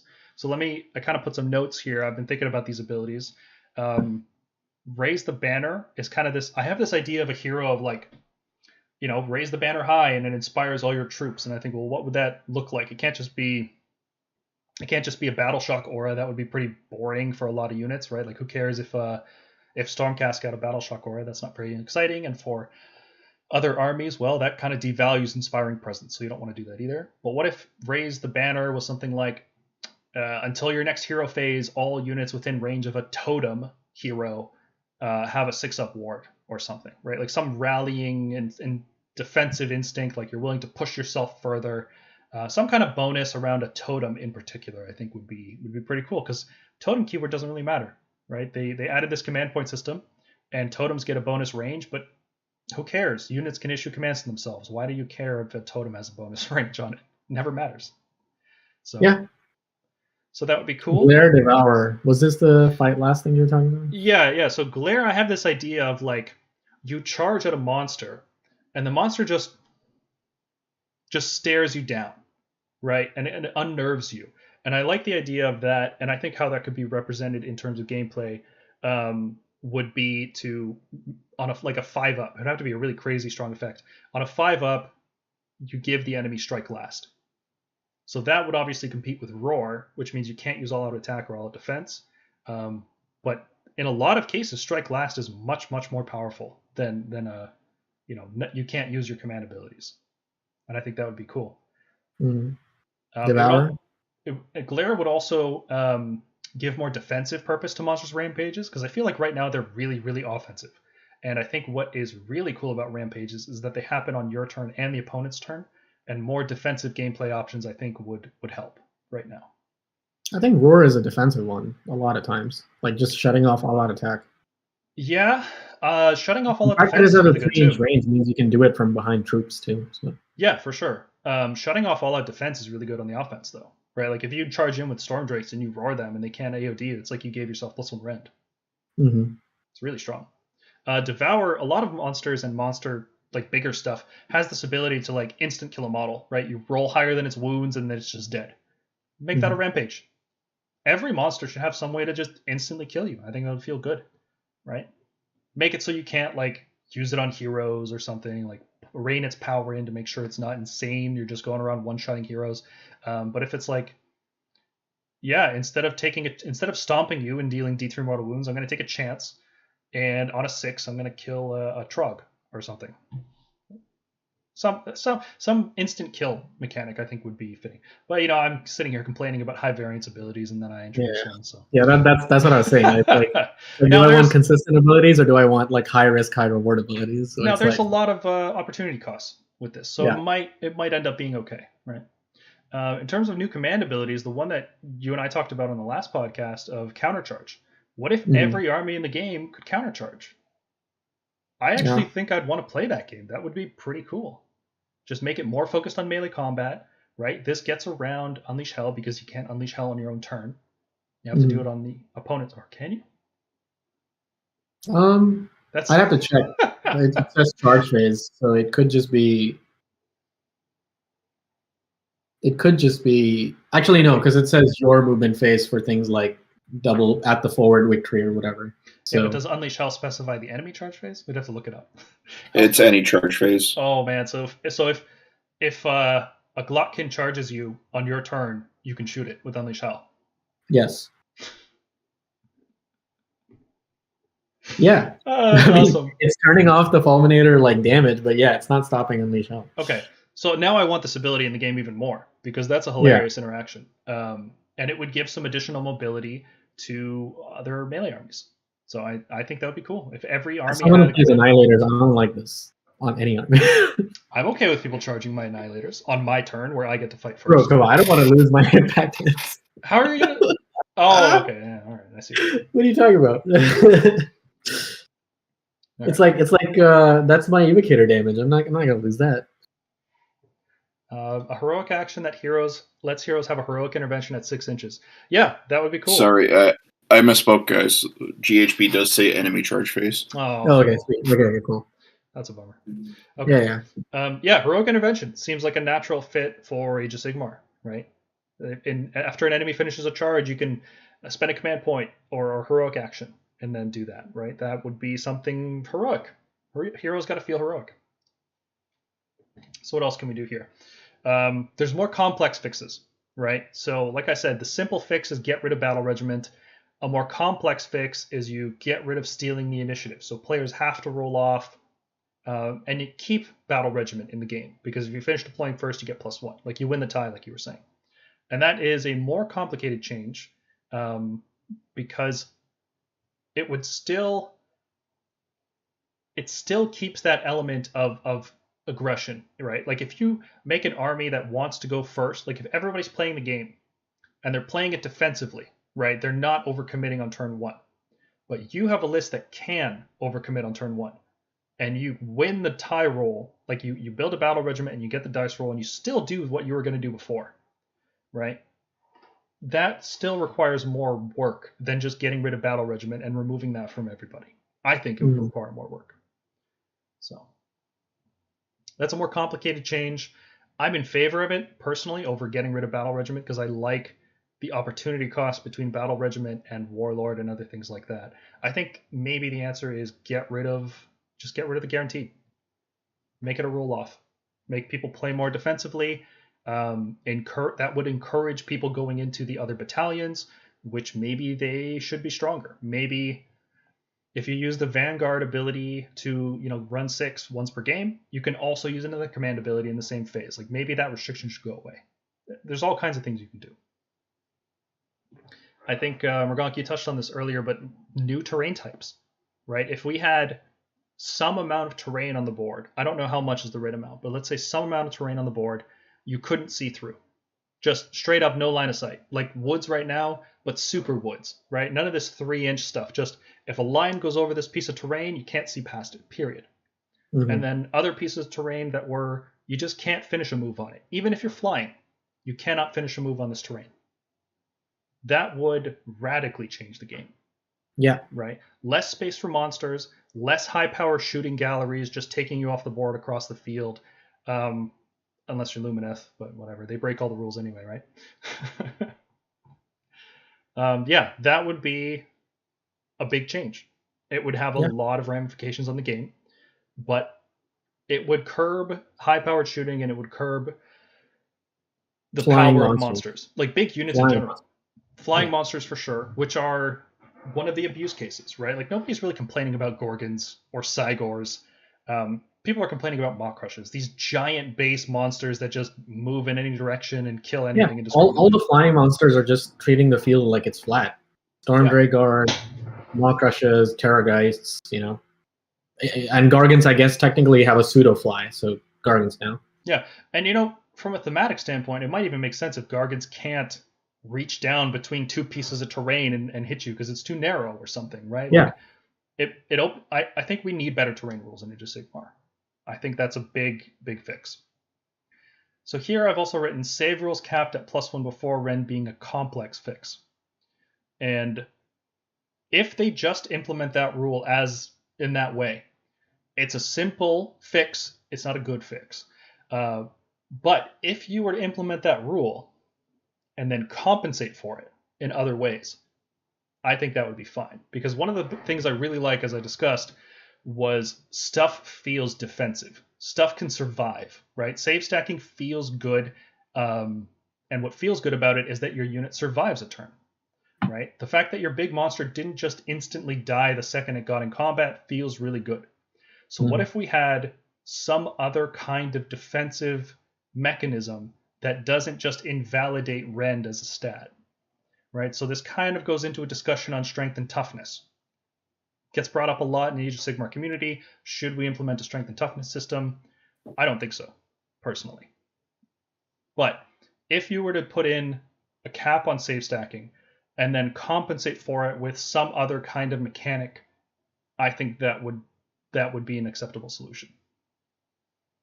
Sure. Lookout Sir needs a revamp. -1 to hit sucks. Like, it doesn't feel good in an Age of Mortal Woods. That's what I'll say. Yeah, with this many units that just do stuff on hit rolls of 6 anyway, they just do mortal wounds. They don't care about what their actual modified roll is, and they have high powered Ren. Like, Lookout Sir is either, like, against light shooting it's good, against heavy shooting it does nothing, right? And that's what the game is right now. We're in a heavy shooting. Well, especially now that you can cancel it with all out attack. Yeah, you can just negate it. Yeah. Oh god, yeah. I think Lookout Sir needs to, maybe you spend a command point and your hero can't be targeted or something. Maybe you spend a command point and then he's like, hey, you guys over there, get in the way of these arrows. Then they turn into a bodyguard unit for the hero, right? There's all kinds of things you can do to make Lookout Sir more engaging, feel better to use, like tactically. Maybe it's like you get like a 4-up ward or something instead of a -1 hit. I was gonna say 4-up bodyguard. I think all like you said, standardize the bodyguard rule. I think all the standardized bodyguard rules should be a 2-up, but I think Lookout Sir should just be if you're within a unit that is like 5 or more models, you can select it to be a bodyguard for when you're targeted with a ranged attack, and it turns into a 4-up bodyguard. Yeah. So I don't like the idea of just making it like the 40k Lookout Sir, because what I think heroes need to be able to die, right? If you put enough shooting damage into a hero, the investment needs to be higher than what it would take to take down a normal unit. Yeah, exactly. It shouldn't be like shooting 5 wounds or 10 wounds of Liberators to shoot a 10-wound hero. It should feel different, right? You should have to dedicate more resources into it. So I like the idea of a 4-up bodyguard. Maybe make that a command ability or something. I don't know. It would add more reactive gameplay. It would add more strategy. There's things they can do. No, I just think you just give it. You just change it to be a 4-up bodyguard. Maybe it's like it's more targeted with a ranged weapon. You can select a friendly unit within 3 inches of this hero. Yeah. Or and that's a 4-up bodyguard. It should just be there. Yeah, as long as it's the same restrictions, has to have at least 2 models or whatever, 3 models. 3 models, I think. Yeah, 2 or 3 models, whatever. Yeah. Yeah, that could work totally. And you could add like a battalion that makes it like if this unit is selected to bodyguard for this hero, they get to add 1 to that role. Yeah, sure. Or Lookout Sir, right? Yeah, absolutely. Like a call it, I don't know, like command. I was going to say command entourage, but that's already a thing. Yeah, something like that could definitely work. Standardized special abilities, right? Auras should act like auras. There can be variations, but we need a standard concept for what an aura is. It's just a problem. So yeah. And yeah, strength and toughness, we kind of talked about that. I've had discussions about this, and I think it's monsters feel good when they survive. And I want there to be a difference in attacking a monster as opposed to attacking a grot. Just from a gameplay feel, there should be a difference, right?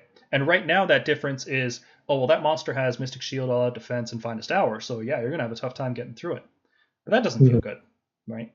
So strength and toughness seems like it could work, but really all that ends up doing is just making monsters more durable and making non-monsters weaker, right? Like, and there's other ways to do that that don't require rewriting every single war scroll in the game, right? So there's better solutions than strength and toughness. I'll leave it at that. And I guess the last topic we have to talk about is in 40K, the ITC kind of just changed the way people played the game, right? Games Workshop was doing, let's say, not a good enough job, and the players took it upon themselves to create their own competitive rule set. And it grew like wildfire to the point where if you were playing at a tournament, it was ITC, unless it was like at a Games Workshop store. But even then, a lot of them just kind of did it anyway, right? They didn't tell corporate, and they did it because it plugged the holes where Games Workshop wasn't paying attention, and it became so popular and so people liked it so much that Games Workshop incorporated a lot of it into the rules for 9th edition. The improved terrain, a lot of the stuff that 9th edition does well came from ITC. The scoring system, I know that came from there, or at least was inspired by. I don't think it was a direct rip. But the idea that you have these secondary tactics that are worth more than just tabling your opponent, right? So should there be something like that for Age of Sigmar? Should there be a competitive rule set created by the players with mass testing capable, because Games Workshop can only do so much, right? They're limited in terms of how many people they can get in touch with, how many people can give them feedback, how much feedback they can take. There's all kinds of downsides, but what do you guys think? Would you be okay with a competitive rule set created by the players for Age of Sigmar? I don't think. I mean, it'd be nice, but I don't think it's necessary. I think the game isn't like you said. Like there was actually like a need for this in the 40K community, like a big one, to where the players had to do something and then GW had to take notice. I don't think the game is like that bad competitively. I mean, it's not that large competitively, but it's also not that bad competitively. And I think any minor tweaks, like for instance, we saw that GT over in the UK that incorporated new terrain rules on its own for impassable and obscuring. You know, in one of my local GTs, we had I think we had rotating grand strategies. Like you couldn't pick the same one; you had to pick a new one every round. That was worth 3 points. And there's these little tweaks or something like TOs can easily just do in their tournament packet where they don't have to write like their own entire competitive rules. Now, the fact that people are doing stuff like that says to me that players aren't totally satisfied with the way Games Workshop is handling the game. Well, sure, yeah, but it's like we said, right? Like the game is like at an 8.5, and the last 15% is what players can like tweak on their own without having to like sort of like write the whole thing by themselves. Mm-hmm. And it's something like we can expect GW to like take notice and then add them eventually, or they could just become a part of regular tournament packets. Yeah, I don't know if I'd want a player-written rule set entirely at this point. Maybe if like the game becomes really egregious, sure. Yeah, I don't think it's bad enough at the point. Like 40K was wildly imbalanced in 7th and 8th. It was hilarious how imbalanced it was. Right, AOS doesn't feel that bad. And I don't think it'll ever get that bad because it's just not as fast and it's not as shooty, right? So there's imbalance, there's problems, but it's not that bad. Now the good thing about a competitive set is that Games Workshop would notice, and even if they didn't copy that rule set, it would at least signal to them like, hey, people don't like the way we've written the game, to the point that they're writing the rules themselves. What are we doing wrong? What can we learn? What can we do better? Right. The thing is, they're paying more attention now. Like Honest Wargamer releasing stats and everything. Like according to their own designers' admission, they are actively paying attention. So if a bunch of like GTs end up banning Battle Regiment, they're gonna pay attention. They're like, why are these people not playing with Battle Regiment? Yeah, that's kind of my thinking with it. Is that would be the benefit of it, right? Because obviously you're gonna have problems. You're gonna have imbalance. You're not gonna have a perfect rule set, especially because players are amateurs. They're not professional game designers. They're doing it based off feedback, and design by consensus is never good. It's better to have a singular vision and try to enact that vision, right? Mass testing is useful, but mass design is not, right? And one of the big problems that ITC introduced into 40K is it made it really hard to get into. You want to play a game? Oh, okay, what rule set do we want to use? You want to use this esoteric ITC format that half the tournaments use? Sorry, or all the tournaments? Or do you want to play the game the way it's written and actually have like a simple, easy to play kind of thing, right? And then how do you have a discussion online if everybody's using different rule sets? So unless everybody would get on board with a single competitive rule set, I think this would end up just fracturing the player base. And it's not a big player base. AOS is not a big game, right? It's like maybe 10% of what 40K brings in. AOS is not big, and it's not that bad to the point where I think this would probably end up just causing more problems than it fixes. Just got to live with an imperfect game, I suppose.